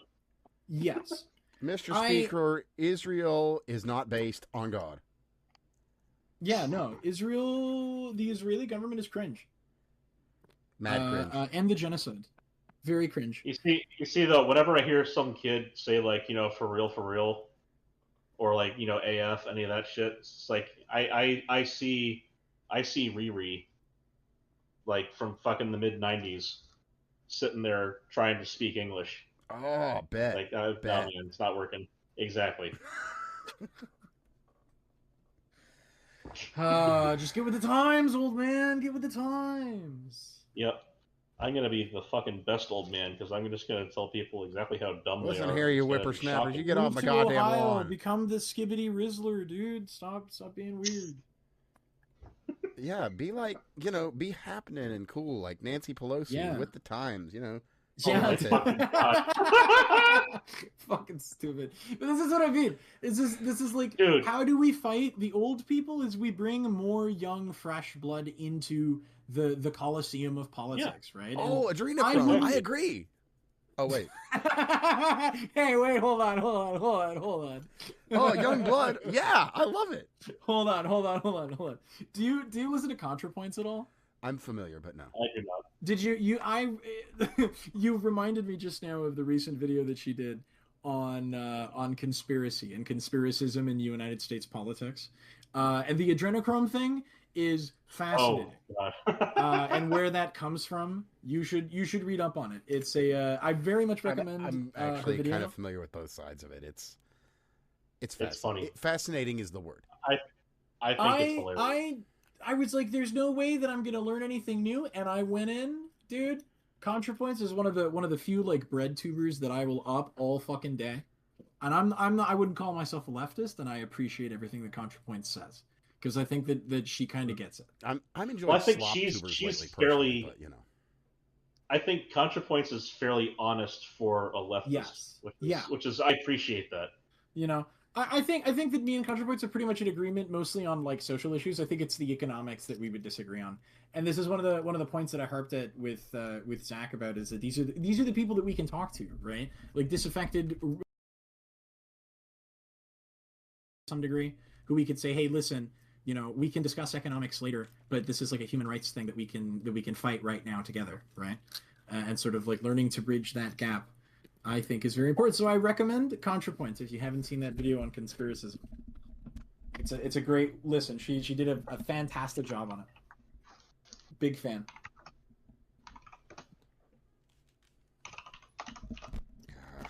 Sorry, Mike's being weird. No, you're fine. There we go. Okay, got it. Sorry. But yeah, I'm familiar with ContraPoints, and that is one of the personalities that I hear the least dumb shit about. Like, we're not dealing with a Vaush, we're not dealing with a Hassan, we're not dealing with a Destiny. Yeah. Oh, man. There are actual points to be made there. Yeah, and like a mature, I really appreciate mature queer voices who are like willing to sit down and like, okay, let's level as human beings, right? There's another one that I've been watching recently. Hold on. How about ex-queer voices? There's a mature fellow that falls under that category you might be interested in. Who are you talking about? A certain British fellow who's made his way to the United States, lives in California these days. Who is this? Milo. You may or may not have heard. Milo? When did this guy become relevant he's again? ex-gay. Totally. Didn't you know? What do you mean ex-gay? When did he become Milo relevant? Yiannopoulos, ex-gay? Get the fuck out of here. No. Look. It's very straight to Deep Throat of Blue Yeti. Oh yeah, no, the right. straightest I'm of not all gonna comment things. on Milo Yiannopoulos. I don't know anything about this. That's fair. But I will shout out Patricia Taxon, if anybody has heard of her. Fantastic. What would you call them? Video essays. I really liked on the ethics of boinking animal people. I thought it was a great little conversation about something that's very normal and very human and very natural, which is thinking of oneself as an animal. It's something we've been doing since the days we were in caves. Fascinating little essay. Another very cool, like, mature queer. See, I'm on the side of the Warhammer 40k super soldiers when it comes to furries. What do you mean? I think I think the war between Space Marines and furries is fairly conclusive. Oh, so what do you mean? Yeah, There was a war? have you never? Wait. So cat There was a war? girls and goat men are Have okay, you never- but everything else is no good. Have you never seen the Flash Gits videos? No, I don't find. I've gotta send it to those. be very funny. It's unfortunate. Yeah, I don't know. I think some of the early stuff have you is seen- okay. You should definitely watch the Space Marines versus furries saga. I think I've seen some of it. I didn't find it and very. Space King. You should watch Space King. It's very fucking funny. Space King is If you very know- good, actually. If you're familiar with Warhammer 40k at all, Space King is hilarious. Well, that is to say, if you don't hate 40k, Space No, King I is don't hate it. hilarious. I'm like a very like I watched Astartes and I liked diving into the lore a little bit, but I wouldn't say that I've like never played it. I owned some minis way back when I was in college, but I never got to do anything with them. And I'm not like, I don't know. It's never really been my thing. But it's cool. I think it's a great aesthetic. I don't know. I think the whole like anti-furry conflict thing is a little silly. I happen to be of the opinion that furries are an emergent ethnicity. So I take a very sociological position on furries. So I don't like talking about them and these kinds of like, oh, we're at war with them, because I'm like, oh boy, cool, racial conflict. It's exactly what we need in this world. Look. As long as you're not a freaking otherkin, I'm okay with it. No. You're I gonna mean, make fun of it. when I say I'm gonna make a lot of fun of it. I mean, would you agree that the internet is a place? That depends on how you define. Okay, place, so but, don't run it down as a rhetorical. As a kind of place. Don't run down it as a rhetorical, because that will not help your position. I'm not running it as a rhetorical. I'm asking you genuinely. Would you consider the internet to be a kind of place? I would consider the planet to be a kind of place too. That's not narrowing it down to anything. No, I mean I think it is, because I would consider the internet to be a medium for communication. yeah, that's fair. Whereas when I you would say that consider you visit a website, what do you mean by that? I mean, I download the data and it's on my screen at my location where I am physically. So then why do we use? I think that the language that we use with the internet constituted It's very much place. right. That's because it comes from our everyday experience of not having the internet, which is where we go from place to place. Correct. But I Which, think oddly enough, is what happens to the data. it informs a new level of granularity at which we can observe sociological development, right? I think that it's just I'm not saying it's the end all be all. I'm saying it's a different resolution, right? Yeah, you get to hear about your neighbors' angry cats and butt fucking in Bangladesh. Sure. Yeah, there you go. So I think that if we can agree that the internet is a kind of place, then we can agree that furries are from that place, and that makes them a kind of ethnicity. And I would say that furries do have like a distinct culture that is very different from the cultures that surround us. I would say that they do have a distinct culture. Yeah, that is fair. We have customs, right? We have naming conventions. We have cultural artifacts that are very unique to the way that we interact with each other. So, right? So Evan, as a furry VTuber, okay, please do chime in. I'm sorry, I have fun with this shit. Fair enough. What do you have to say, Dan? I've seen all kinds of furries. People that are reasonable and people that aren't. It seems like I'll say this: bronies, them are less reasonable. Hey, don't you be talking about bronies? Those are my people too. Bronies. Oh no, I'm going to say something positive. Oh, okay, good. They actually finally, like, circa 2012, they got to the point where they realized exactly how fucking cringe they were and reined it in successfully, and stopped being the butt of like half the internet jokes. And to be completely fair, which is wild, I think it was in the first season. That's just a little bit of self-awareness just goes a long way. It's kind of crazy. It does. But on that specific point, I think it was the first season. I'm pretty sure. There's literally an anti-communist episode of My Little Pony. Oh no! Goodness me! This is way into this. You're talking about Starlight Glimmer and the compound that she had. Maybe where this is like fourth or fifth season. Yeah, it was like a whole thing. But yeah, I mean, I think that the online presence of bronies has definitely changed. I went to HarmonyCon not too long ago with a couple of friends, and that was the first pony convention I'd ever been to. And I would say that it's actually one of the best convention experiences I've had. I had a religious experience at that fucking con. It was really cool, and I got to meet a lot of really cool people and be a part of like a really cool social space. And I would say that culturally it was a cool exchange, even now, like being separated from the fandom as more of a furry, because I started with My Little Pony and then I sort of branched out.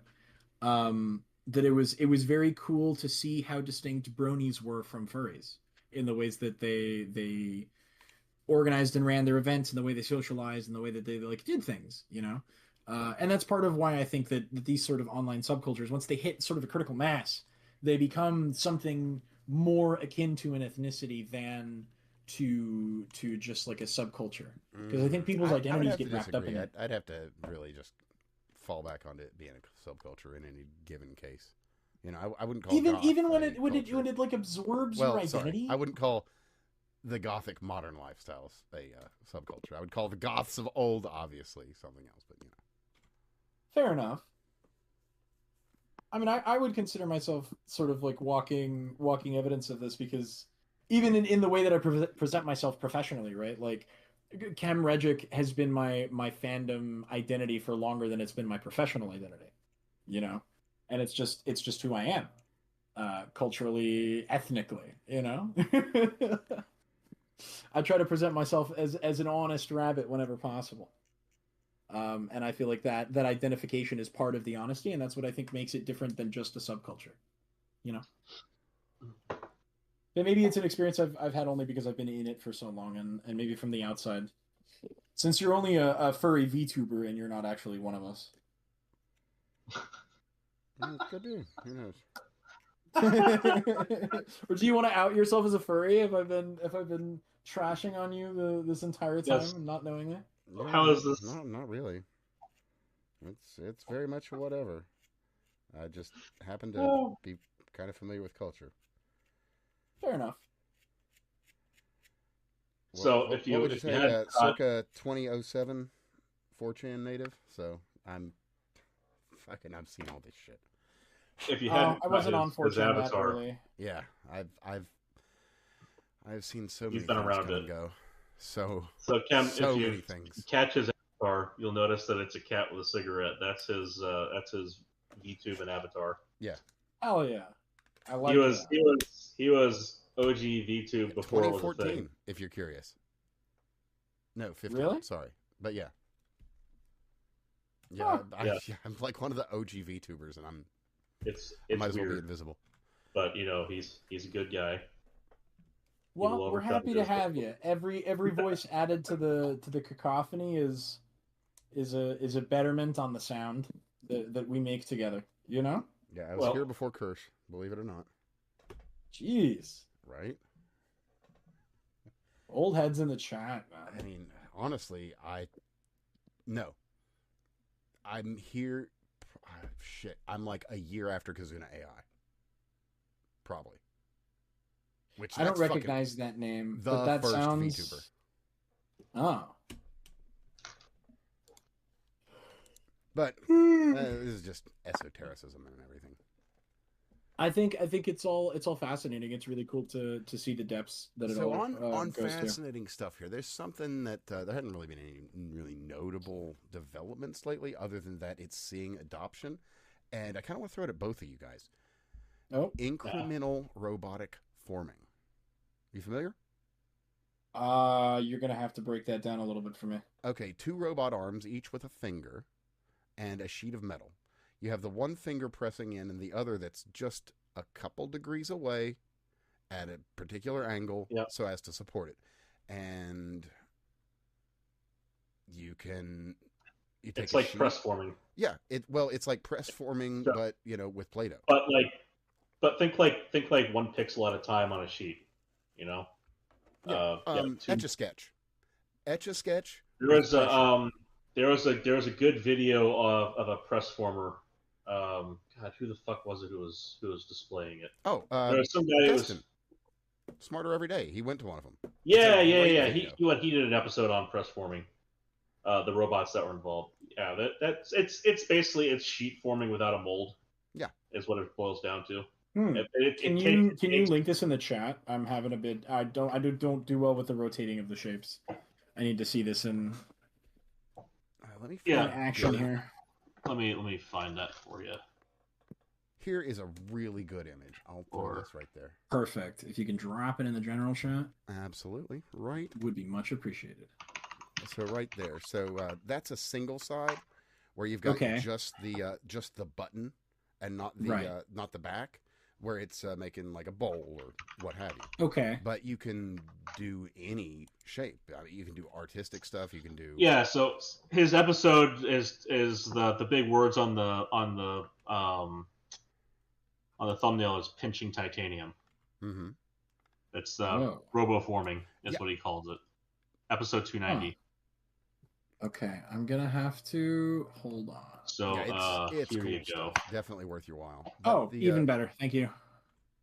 Yep. No, yeah, perfect. I will definitely give this a watch. Yeah, it's very interesting. But I bring this up because for gun manufacturing, there's a lot of sheet metal that can be very, very useful in gun making. So something like this, I mean, you could make your sheet metal flats, fold them, you're done. And you could make very advanced shapes that would take, I don't know, like 7-8 steps on, an industrial press. Yeah, so that's one thing that you can do is you don't have to. A big cost in making parts in plastics and in metal fab, specifically with sheet metal and injection molding, is the molds. So making the molds is stupid expensive. That's a large sunk cost. And so if you can do basically sheet stamping without having to pay for a mold, the time cost that you might have to pay as a penalty for like a short run is probably worth it. So this, as he says, roboforming. So this pinch metal forming, it's it's kind of like we're 3D printing, when it comes to functional parts, right? It And uses kind a of lot the of niche. a lot of what we've learned from 3D printing to make Well, this so happen. what it does is it's growing out of the same kind of initial niche where you have short runs and you can avoid a lot of the sunk costs by Right. using by trading out time for that. So 3D printing, the part complexity, like there's a lot of huge advantages that come with it, but when you're just starting out, trying to grow it as a technology, the major advantage is you don't need to pay for any molds just to print out a part.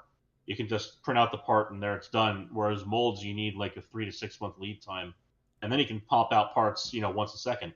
But another interesting part of then, this too is above and beyond the basic manufacturing capabilities, just like 3D printing, you can do some very interesting things that you just can't do with a press. And that was the thing I was getting to, is it's growing out of that. It's becoming it's getting more traction, and there's some more interest in what can you do that you can't do with a stamp sheet. And also, there are sheets that you just can't stamp. They're too hard. Right. But you can form them. So that opens up materials that were otherwise completely unavailable as something that you might mold and press. Well, there's plenty of titanium alloys that are just a son of a bitch. I mean, the thing that's really the advantage is they're very hard. They're going to fucking tear. They're going to break. They're not going to work with you when you try and you'd shatter it in a press mold. Yeah. Is what you do for the large part. Whereas this, you're moving like a 1/4 millimeter at a time. So it's not that stressful on the material overall. Yeah, and you can do smaller deformations. You can do slower deformations, and again, because you're trading out all the lead time to make an expensive mold, and instead you're paying for it in floor time with actually making the part. Small runs are going to be where you have the major bang for buck at the get go. But as you introduce these novel materials and you introduce these novel methods, for instance, you can't press for a sheet. You can't press mold a concave, like you can make it a dent downwards, but then you can't like make a tunnel to the side. Well, yeah, you can make a bowl, but you can't give it a lip on the inside. On the outside, sure, right, but not on the inside because it'll never come off. So with this kind of pinch forming, you can actually do that. It's you can't get like crazy sharp angles, but you can actually start making like a rim like halfway down a bowl to show a level, for fluid. Right. So little things like that are extra steps you can't really get away with in basic sheet metal manufacturing. You can absolutely do with technology like this. And the parallels with 3D printing along with other kind of emergent disruptive technologies is pretty interesting.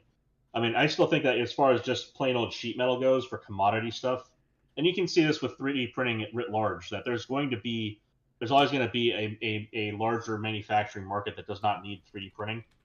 But there are so many places where it has huge advantages that it creates new markets. And some of it parasitizes off of extant product lines, but some of it is just wildly new stuff that we would not have had otherwise. Yeah, and I mean that's what we like to see, is progression and innovation in the space that, sure, maybe it doesn't open, super huge avenues for big corporations to make a shit ton of money producing something new, right? But it does open avenues for the end consumer, for the home user, and it makes our lives easier as members of society. So that's fucking awesome, and I want to see more of this, and I will be looking into this. Unfortunately, gentlemen, it's past my bedtime, and I do have to get some sleep because I do have to work. Hey, now, that's my line. But it's been an absolute pleasure talking to you guys. I'm really happy that you guys had me on, and anytime that you guys want to have me on in the future, let me know. We'll work something out, and I'll come and hang out again. This has been great. Thank you so much. Yeah, well... Yeah, thank you for coming on. Yeah, considering all we covered, there's a very good possibility we'll be in the same... in this realm again, and it'll be good to have you on. Absolutely. What Craig was talking about actually is getting a little bit of a roundtable discussion together. I hadn't broached that yet. I was waiting to see how things went tonight. But how would Okay. you feel if I reached out to suppose to get my account back? If we reached, maybe here we'll reach out. We got him in here to Control Pew and Suckboy Tony, and see what they have to say about maybe coming on and doing more like a panel discussion on topics, or at least getting relevant thoughts out in the air between the three of you. Yeah, absolutely, man. Have a little like GunCAD powwow. Let's fucking do it, man. Yeah, I'm totally down. And whoever else you can get to come on and have a discussion, the more the merrier, as far as I'm concerned. Well, as things get weird, it'll probably be good to have some folks to come on and talk about Two Dragons. That sort of thing. Because, to be fair, we've discussed some of the things that people need to do in the age of surveillance, shall we say, right? To maintain some semblance of self and privacy. And there's a huge overlap in these. Oh, so. Massive, absolutely massive. Oh yeah. If only with that lingering anxiety about OPSEC. Yeah, so we've done some episodes in the past where we discussed OPSEC in more detail, and I've got plenty of experience in that. And maybe we'll bring that up again shortly within the context of all the happenings with laws being attempted and exactly that'd be a good thing. That said, I guess we'll let you go finish up a couple of the points we were wanting to get to. Anybody, if you want to find him, Kim at KEMREGIK on Twitter or X, if you want to call it that. The former Bird app, as I like to say. But yeah, it's basically Regik everywhere. My link tree is in the bio of my Twitter, so if you click that, you'll get everything that I do. I'm a writer. I'm an activist. I make videos. I do all sorts of stuff. Come check out what I do, and if you like it, stick around because there's more coming. And if you're in GunCAD and you want to be a part of this documentary, email me, Regik, that's KEMREGIK at pm.me. It is my business email. Please hit me up. We want to hear from you. Fill out the questionnaire, spread it around, let people know what's going on. And guys, thank you again so much for having me. And have a good night, man. Absolutely. Been a pleasure. Be well. Too. It's been an absolute pleasure, gentlemen. Take it easy. And I guess so with that, we should probably hit a couple of the newsworthy high notes because there's kind of a gorillion of them. Or two. Well, T-App. T. So there's some more apps that have kind of risen out of the T-App. Oh, have they? Oh, yeah. Please, well, I know there's one that kind of evokes the vibe of the old Hot or Not website, if anybody's familiar, that makes use of some of the data that was made available from that leak, shall we call it? Oh, yes, there was plenty of data that was made available. There was, and apparently some more data has come to light, if I'm not mistaken. So that's the interesting thing is I cannot find head or tail of that unless you've got a source. Well, all I can because I've heard. Nobody seems to know where the fuck the data is, or what it was. I mean, there's obviously the chats and everything, but there were chats in the original leak, right? 60 gigabyte leak. So, that it could be. I mean, it could be a thing because but that was basically where the news came. Back onto the chans was some journoid said that there has been another leak. Anybody have it? And as far as I can see, everyone's saying, yeah, well, here's the magnet link to the first one. I don't know what you're talking about. So, okay, so there might not be anything to I haven't pressed my ear to the floor at all, so there might be actually something out there, something to it. Well, to be fair, I haven't seen any links to any of the new stuff. I've just seen it mentioned. Well, that's the thing, is none of the sources that have said, notify people that it might exist are of sources that would also say where to find it. I see. CNN's not going to tell you where to find the data leak. Well, not that one anyway. There's plenty of other ones. Right. Well, yeah, but you know what I mean. You're going to have a very. It's none of these people are going to fucking help. So. Fair. That said, I mean, just considering the circles we run in, it is a little odd that neither one of us has run across links to that. Exactly. So that's grain of salt and such. But I mean, then again, like I said, the original leak had, like, if there was like 20 odd gigabytes of the user pics, and then it was 40 gigabytes of other stuff. Like, Right. it wasn't just, the funny pictures, funny haha of the women who uploaded their photos and licenses. That was actually, as far as I'm concerned, that was not the bigger story. The bigger story is, and I think it's the reason why people should seek out the data. I'm not a lawyer, yada yada yada. Don't take my advice on this kind of thing. Just to cover my own ass here, but like, if I'm a guy, I want to know if I was in that data dump. I want to know if I was slandered, if I was libeled, if I was defamed.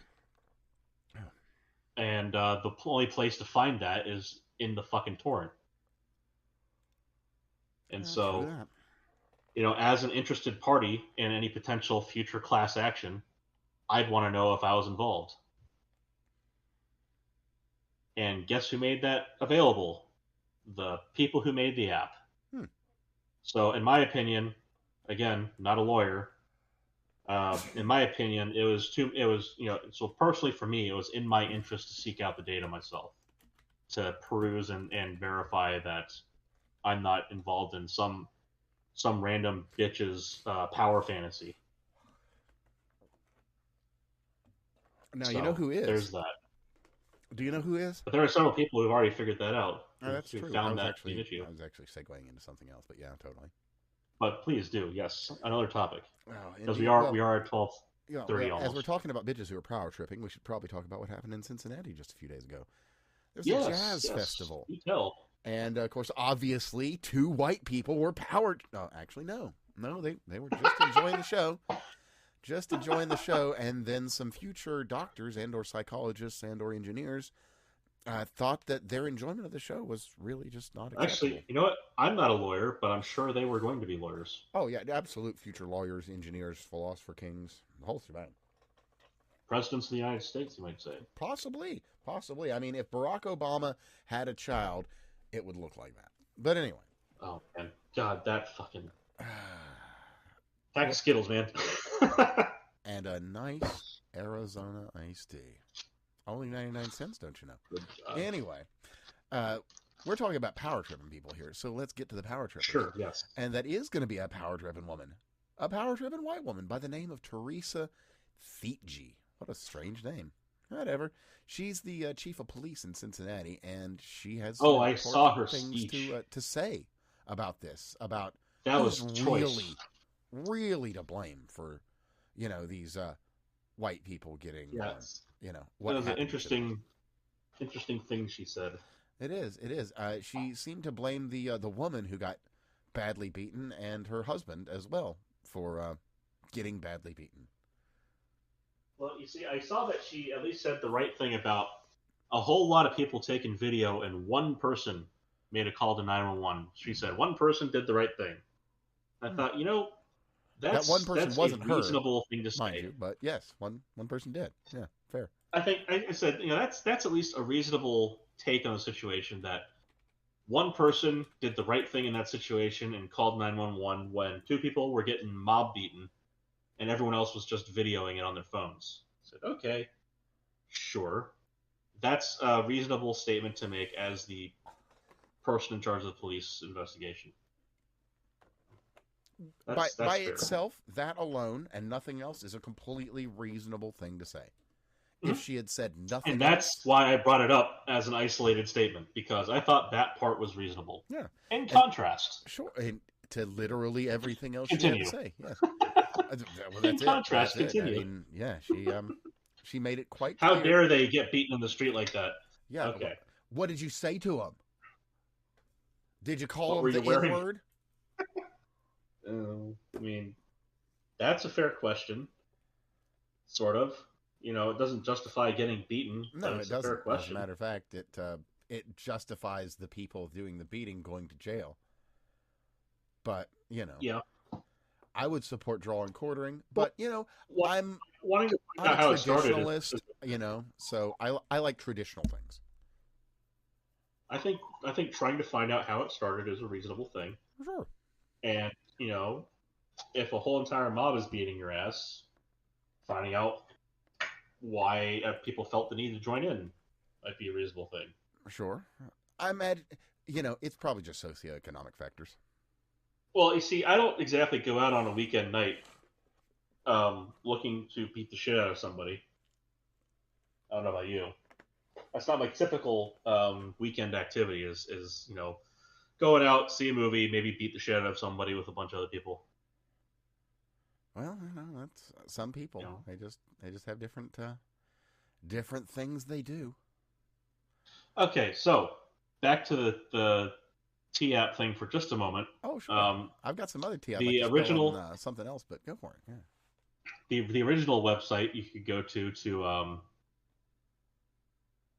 choose the woman you liked the looks of better, and men. They have a men's section. Oh wow.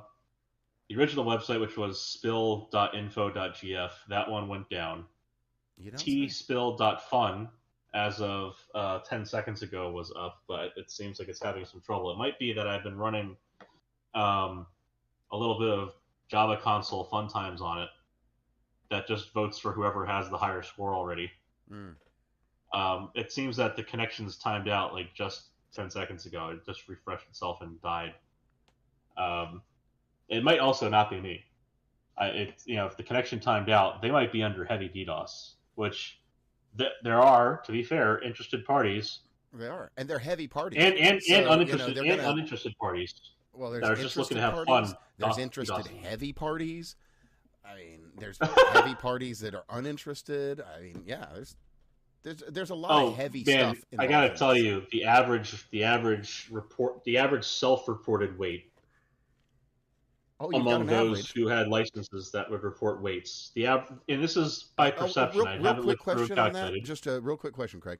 Do Department of Defense IDs include weight? I don't recall. I believe so. Oh, okay. Because I think that woman might have been under 150. Her picture would have led me to believe otherwise. Yeah, but anyway, well, that's the thing. When you're that short, sometimes you don't have to weigh that much. She's like 4'6". Oof. Yeah, there's actually several of those. And now, if you go and you look at one of the several maps that have been made available of the location of all these people, you will, if you just go to any given, any AFAB in the area, you'll find that there's a curiously large number of people from government involved in that platform. Rather, there are government people involved in doxing and surveilling American citizens. That's crazy. No way. That couldn't happen. Interesting, isn't it? No. Interesting stuff. So interesting. Huh. So, yeah.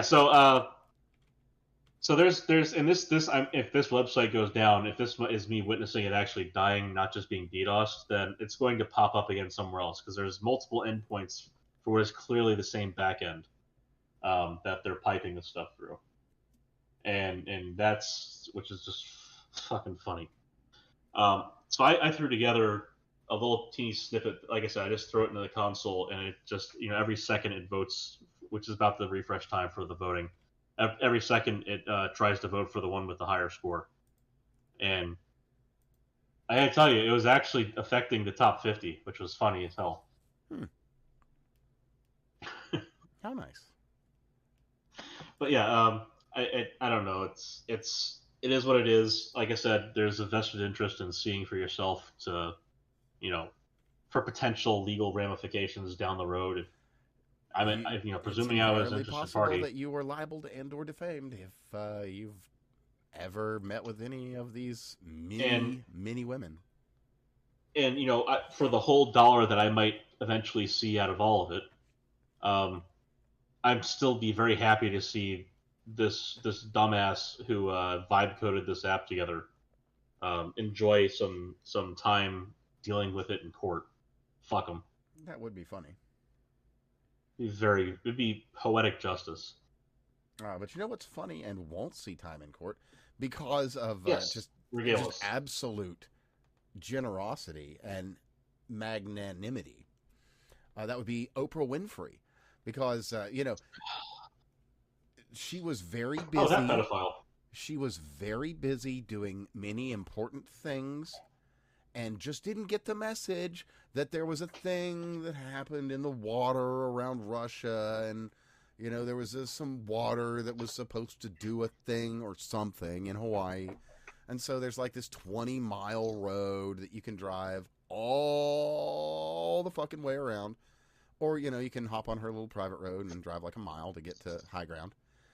And, you know, just out of the kindness and generosity of her heart, after waiting like a good 5-6 hours, she finally got the message. It was surely that, not that it was surely nothing else. It wasn't definitely not the thousands and thousands and thousands of posts for what the fuck is wrong with you, Oprah? Why won't you open your goddamn gate, you fucking cunt? It wasn't that. Certainly wasn't that. You know, her private road there. But she did open that private road. But thankfully, good news, as we do like to close our show with good news, Hawaii, just fine. It would appear that most of the damage was in Russia. Matter of fact, at a submarine base was where a lot of damage happened. So that's going to suck for them. But to be fair, it doesn't really matter. They've only got 10 days to fuck around anymore, so they should be wrapping shit up anyway. And on that note, why, yes. Mm-hmm. The our man Don Treasy has said, no, 50 days is too much. There's just, look, if I let you do the 50 days, look, okay, Vlad, I've got a deal with the Z-Man for minerals. And if I give you 50 days, there's just not going to be a Ukraine left for me to get those minerals out of. So you need to wrap this shit up now, because I've got a bargain that I got to keep up. And, you know, people are yelling in my ear about this fucking list and this fucking phone books and all this other shit. So we need to make something happen. And so Vladimir's got 10 days to gather as much of Ukraine as he can. And no doubt they've made some staggering gains. So I have zero doubt they'll be able to secure their land bridge to Crimea as well as Donbass and pretty much that whole region. 10 days is not, however, long enough to get to Transnistria and Moldova. So, sorry, Vlad. Just gonna have to deal. Mm-hmm. But that said, like I said, a little bit of good news there, and in some, I don't know if it's good news, but the discovery is going to be fun. SIG has decided to sue the Washington State Police Academy. Why? For banning training with the P320. Well, there's this thing, though, with the P320. I want to see that one go to court. I do, too. Please. I do, too, because there's, that gun's got a little bit of baggage, you know? Like, no shit, right? You know, for the longest time, all of us gun people were like, guns don't kill people. People kill people. And it was true. It was true. And then SIG had to go and fucking make the P320, and now we've got a dead airman, Air Force fucking dude, just takes the thing off. I want to know. Puts it on the table. Pop. You see, Evan, I think we don't have the whole story. Like the police chief, I want to know what he said to make it so angry. Oh, that's a good question. That's a really good question. Did he say something to upset the gun? Because as we all know, guns are living, sentient beings that have to be locked up at night or they will go out and kill. Or so I'm told. Anyway. Mm-hmm. Yeah. So I mean, that's really it. There's not much more to say on the whole SIG thing other than it is completely and utterly confirmed that fucking gun is not safe. Yeah. As long as you're okay with it just going off at any given time and you're okay with that, then it's a perfectly safe gun. Just bear in mind that it can go off at any fucking time. You see, I would treat it like a grenade. You know, I would put like, you know, have a good chamber lock in it so it can't go off, presumably. You know, keep the bullets separated from it. But then all you gotta do to arm it is slap a mag in it and rack it and toss it in the room. You know, give it a good 3 count. On that note, there have been some interesting suggestions on how to deal with the SIG situation, where perhaps you might take the Bomb president squad? of SIG. That's one, but you would take the president of SIG, put him in a locked room with a hole in the roof, and you would just drop in loaded three P320s until, he resolves to take care of the issue. I imagine it would probably not even take one, to be fair. Oh, and speaking of issues lacking resolution, in this case, the resolution was pretty good, probably about 1024 by 768, but the situation lacks resolution. And that's going to be a video. A video of two cells, not one cell. Mm-hmm. It's a video of two cells, to the left of which you can see about 20 to 30% of a set of stairs that leads to a cell, the cell in question. Right. The cell belonging to a Jeffrey Epstein. So, what am I talking about here? Well, the FBI has another whole and entire surveillance video filmed there. And out of how many videos was it constructed? Only one. And it's also not missing a minute of footage. So says the Daily Beast. So, isn't that interesting? And how did they come by this analysis, the Daily Beast?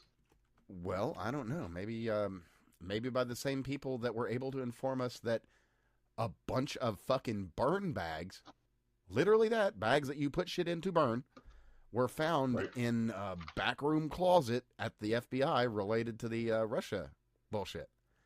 So, I don't have an answer, but were there just burn bags that were found, or were there burn bags with stuff in them? Oh, there was stuff in them. Apparently thousands of documents that were meant to have been destroyed, but someone thought it wise not to destroy them. Interestingly. And so apparently those will be gone through over the coming days, and it'll be very fascinating to see what's included therein. How do they get just scanned in and published? Boy, wouldn't that be nice? There's all sorts of stuff we'd really like to be published these days. That is. See, so Max Sand of Right to Offend Media fame, he did have a very good point that the whole Epstein thing is quite a big distraction. It is, and I still say that. Well, that's the thing is, I still say we have three. Well, it is a thing that is distracting. I don't know if I would call it a distraction. Sure. Well, I think we have 350 million people in the country. We can talk about Epstein and other stuff. And that is to say, strangely, we can, in on fact, this podcast, and chew gum at the same time. Strangely, on this very podcast, we do that just about every week.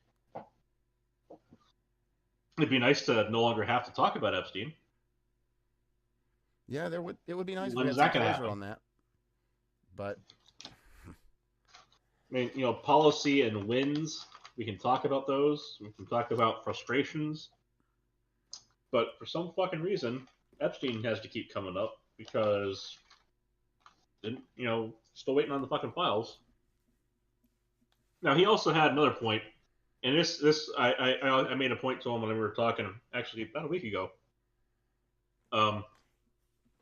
that, my experience is that people kind of understand there's not a list, like just a single dedicated list, like, that if there's going to be anything approximating a list, it will be found in the FBI 302s, the interview forms. They jot down the notes when they're interviewing a subject. So if there's going to be anything akin to that, it would have been like an FBI 302 form. And he said, no, I've got a very different experience of that. But people expect that there's actually a list. I said, oh, well, maybe it's my bias or my blinders, my own, narrow niche, but that's people that I've spoken to. I had a very different experience with discussions with other people, like just the day before we were talking last week. So it's interesting that there's, I guess where he is, talking to people in his day-to-day life, there's more of this presumption that there's just like an actual, like someone's going to have a piece of paper with the names written down on it. And it's like, oh, well, strange. But, well, yeah, like yes, the little black book. It's like, look, everybody that he's got a phone number for isn't necessarily a client. Right. especially when you're a mover and shaker like that. You know, you're going to know. This is why it's funny where people say like, yeah, well, Trump's name is inside the Epstein files. Like, well, no shit. Yeah, we all knew this, and now but that's already published. That said, why is he being so fucking weird about it? Yeah, that'd be really nice to know.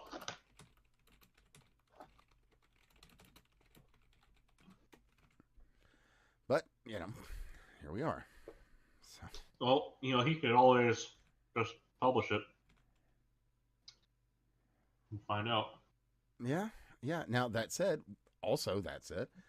there's been some talk that perhaps the records were modified, or his name's been put in places where it shouldn't have otherwise been. Maybe so, maybe no. Don't know. Might never know. You know, if the evidence has been dirtied, that's also something they should say. Now, more importantly, if it's been dirtied and they know by who, then they should definitely say that part. And on that specific note, there's someone that's been doing a lot of talking lately. And that's going to be one Ghislaine Maxwell. Now, should she be... So, what a situation. So you've got specifically closed session, she said up to over 100 names, but, you know, not in public. Mm-hmm. It'd be really nice if she was able to say those in public testimony. Yeah, it would. So, we don't know a lot. And we might never. But at least the shit could be FOIA'd, theoretically. So in 30 years. Yeah. That's the thing, is, you know, and this was something I made as a point last week. I said, you know, this information, it's going to be this, you know, next year or in 30 years, it doesn't matter. It's going to come out. Just fucking publish it now. I mean, well, what is it? Just a few months ago, we were all crazy people for talking about how the CIA killed JFK, and now it's just, sorry. And that's just fucking where we are. But well, like I said, it was strange because there's that great Penn and Teller bullshit episode, and there's the guy standing at the mic saying, you know, you cannot convince me otherwise, which is the crying call of a nut job. But, you know, then you just prove people like that correct. Yeah. And you know, what are you going to say to the next nut job who's correct or not correct? Doesn't matter. And let me also add, too, that the term conspiracy theorist is an intelligence community creation to discredit people that are talking about things that are often real. So, you know, there is that. But, you know, beyond that, we should probably mention, because we did talk about the utter bullshit out of the UK, we should talk about the Screen Act, which is not the Kids Online Safety Act, which also is here in the States. There's two of them. Yes, COSA and Screen. They basically do exactly the same thing, and that is exactly what just happened in the UK. It is entirely meant to take away your rights and your ability to speak. And to know things, for that matter, as well. So, talk to your representatives, for sure. Now, here's something absolutely wild. So, as they go... We're not big fans of any of the reporting agencies. I shouldn't say reporting agencies, polling agencies. I can say that having worked for them, because I know how these things work. With that understanding, as they go, Rasmussen is one of the better ones. So with that, and Rasmussen has a little bit of just a hint of a right lean, like 1%. They have me blocked on X. Not surprised. But we have got a very fascinating update out of them because they've been doing some polling, and this one's just from yesterday. Question: how likely is it that undercover government agents helped provoke the Capitol riot? It's likely. GOP, 74%. Okay, not surprising there. Independents, 62%. That's quite a number. Now, here's where it gets fun. Democrats, 59%. 65% of all eligible voters in the United States believe that feds provoked J6. We're in a very interesting when place. you have video of the fuckers out there saying shit, well, yeah, it's kind of hard to deny. Like, why the fuck was Ray Epps off of the America's Most Wanted so quickly? Sure enough. And why did they only add him back on after voluminous complaints from people? Yeah. Really interesting stuff there. And of course, we should probably mention that, not specifically that, but the Screen Act, all this, everything that's happening right now, it's all happening. We're inside of a week that they're pushing all of this stuff and getting it all through. So here's another thing. The EU, basically, as the UK was fumbling the ball, with preventing people from seeing that protests were happening, because save the children. The EU also announced that they're basically going to do the same thing, and that websites have a year to prepare. Yep. So, Europores are at it again. Always fucking shit up for anybody else. But hey, I've got something absolutely interesting for you. And that's going to come from Barry Gardner. Who's Barry Gardner? Well, he's an MP, a Labour MP, out of Great Britain. And I'll let his words speak for themselves, but, well, I'll include that. It'll be near the bottom, but let's see if we can hear this here.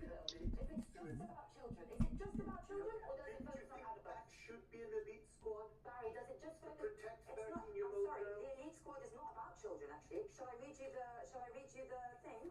An elite squad of police officers is to monitor social media for anti-migrant sentiment. I don't think 13-year-olds are engaging that. So is it also to monitor adults? Simple question, yes or no? Yes, of course it will. Okay, there you go. Simple question, yes or no? Yes, it is. Well, are you happy now? You've got an actual MP just telling you the fucking truth about the thing. And also, I might add that we've had some absolutely asinine comments from these people, too. Like, for instance, every time you buy a VPN, a child dies? I'm sorry, fucking what? So, when do children... On that note specifically, mm-hmm. I have a perfect answer to that. You see, I no longer measure my connection in gigabytes per second. No. My connection speed is rated in gigababies per second because that is how many I am killing every time I access the internet. I am perfectly happy to admit that. In fact, I'm fucking proud of it.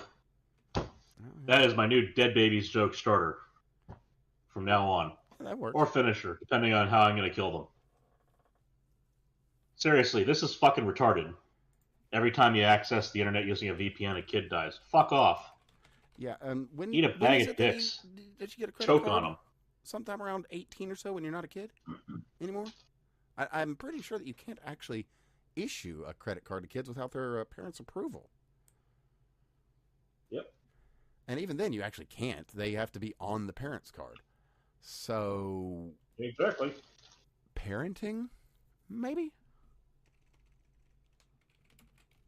Just, I mean, the thing that people did, like, well, for instance, there's those magazines that they've got behind the counter. Whoa.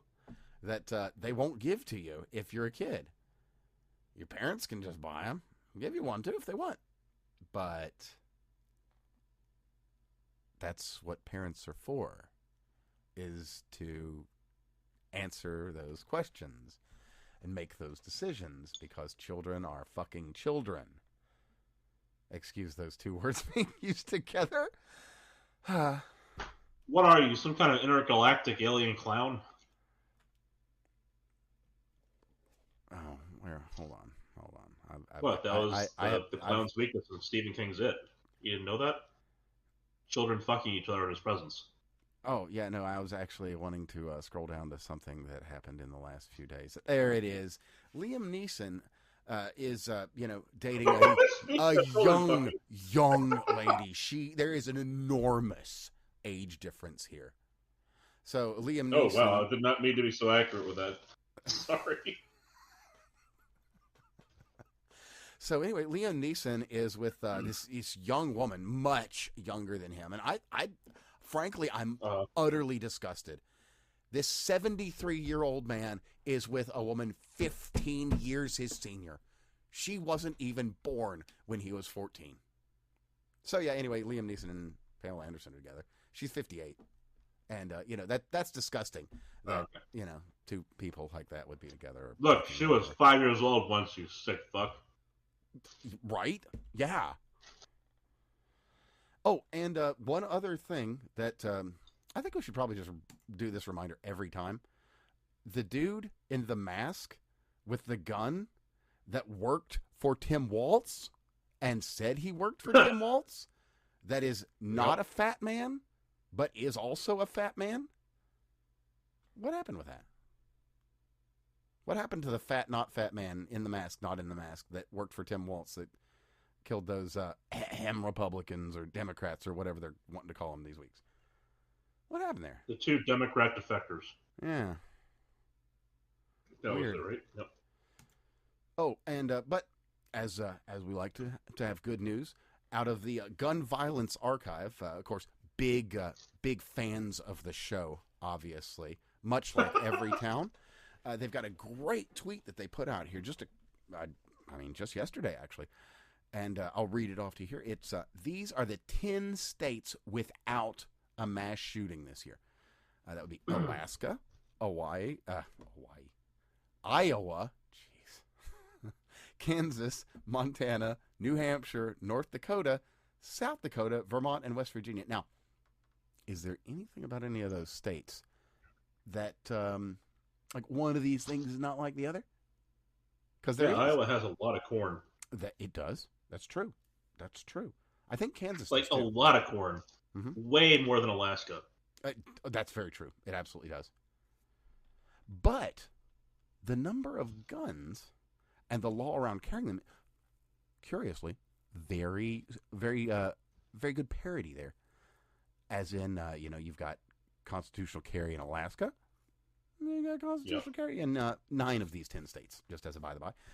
So out of these 10 states without a mass shooting in the last year, 9 of them have constitutional carry. Huh. Weird. It's almost like guns save lives. Well, it's not almost like that. It actually is like that. Because we can look at the FBI data and see that some 2 million people don't die because the victim had a gun. And that 2 million people doesn't just include the victim. It includes the perpetrator. That's because, and I can account for this very thing myself.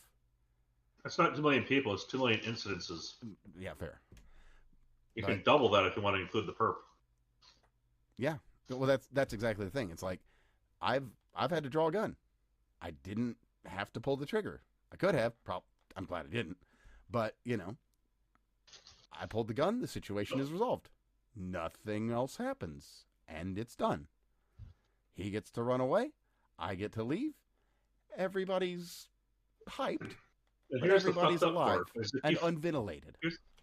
Here's the fucked up thing. Is in some states, if you then do the right thing and report to the police that you just were nearly the victim of a crime and you had to pull your gun. You were brandishing a firearm? What the fuck are you doing? You get arrested. Exactly.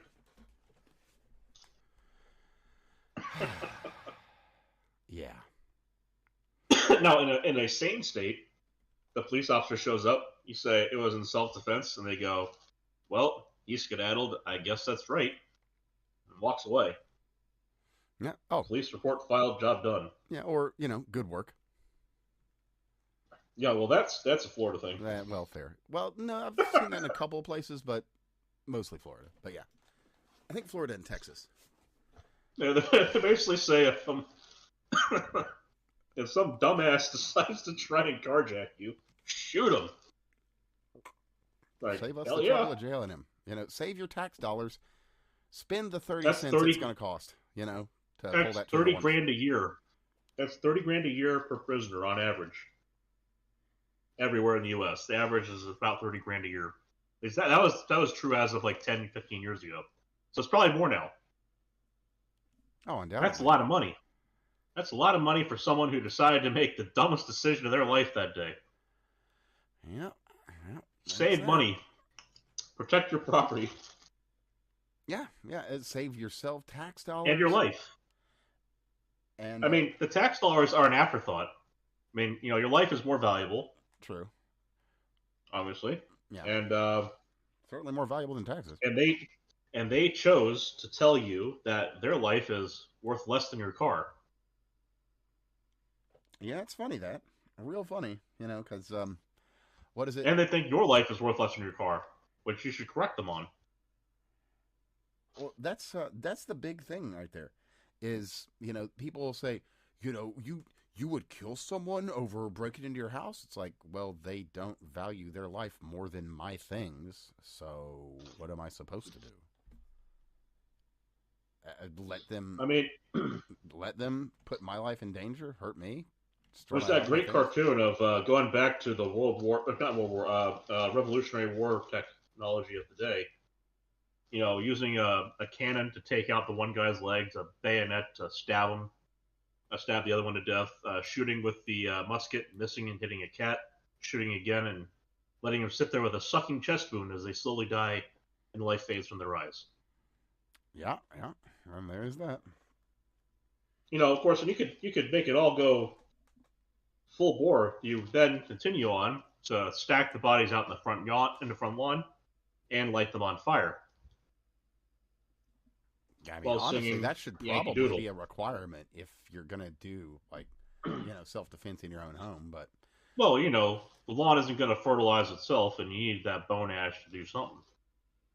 Well, and also, certainly not going to help you out laying out your everybody wins, really. It's a shame we just can't do things a convenient way. But it is what it is. And in well, look, I do get it. Like there's the possibility of just for sake of argument, you're sitting there idling in the parking lot. Someone walks up. Suppose they're deaf. They don't realize that they've tried to open the wrong door, and they think you're in their car. Strange how you've accessed your glove compartment, pulled out your gun, which they also seem to think is theirs. Oh well. I mean, there's something to be said for making a mistake, and I did make light of that in a morbid way. Like there is a gray area where there's clearly a way for there to be some sense made. You don't want to go in for open murder. That'd be bad. That should not be endorsed. Then again, making sure it's your fucking car if you're getting into it is also a good thing. But again, you shouldn't just die as a penalty for opening the wrong car door by accident. Following up with, I'm taking this car instead of, hey, this is my car, probably a bit of a difference.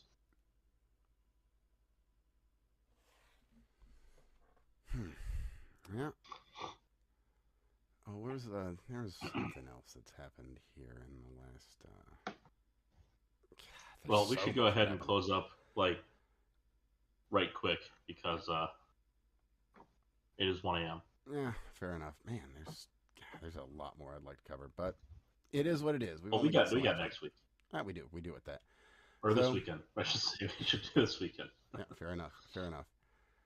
So, everybody, been a pleasure having you to tune in. As you know, we do entertain differing opinions, as you have just noticed. So, if you are welcome to agree or disagree. It's whatever, It's whatever. We're willing to have anybody here. So if fucking it is what it is. I don't know what to tell you. Anyway, do contact your representatives. Tell them to kick the Screen Act out. Tell them kick you the want Kids your Online human rights Safety Act protected. out specifically. Mention those. Need to get rid of them. The other, tell them maybe, like, seriously, unless Ghislaine has got everything on everyone, you need to really not do that. Yeah. Oh, damn, I thought I had some other cool thing, and it's just completely escaping my mind. Man, I hate it when that happens. Well, anyway, it is what it is. If you're out there in the world, be safe, be careful, and don't be afraid to ask people questions. Because, oh, fucking got it. Yes, I do want to mention this. Peter Strzok, Right. Noted absolute piece of shit and asshole politician and intelligence agent, has deleted all of his everything from everywhere DFE? and the Wayback Machine. So, What? yes, he has no past anymore. Now that's interesting. Very, very interesting. Alrighty then. Yeah. So that's not in and of itself good news, but to see someone, Well, hopefully it comes with him leaving the shitty as fucking that- country. Exactly. It opens things up to some interesting questions. So anyway, everybody, thank you for tuning in. Yep. Been a pleasure. See you again soon. Of course, you can find my man Craig, CraigBob99. I'm Evan. You can find me at That Fake Guy Dan. Share the show around. If you got any interesting ideas, leave comments. Message either one of us. If you got interesting guests, hit either one of us up. We'll see what we can do. But anyway, been a pleasure and a treat. Be well, be safe, all you peoples, and we'll talk to you again real soon.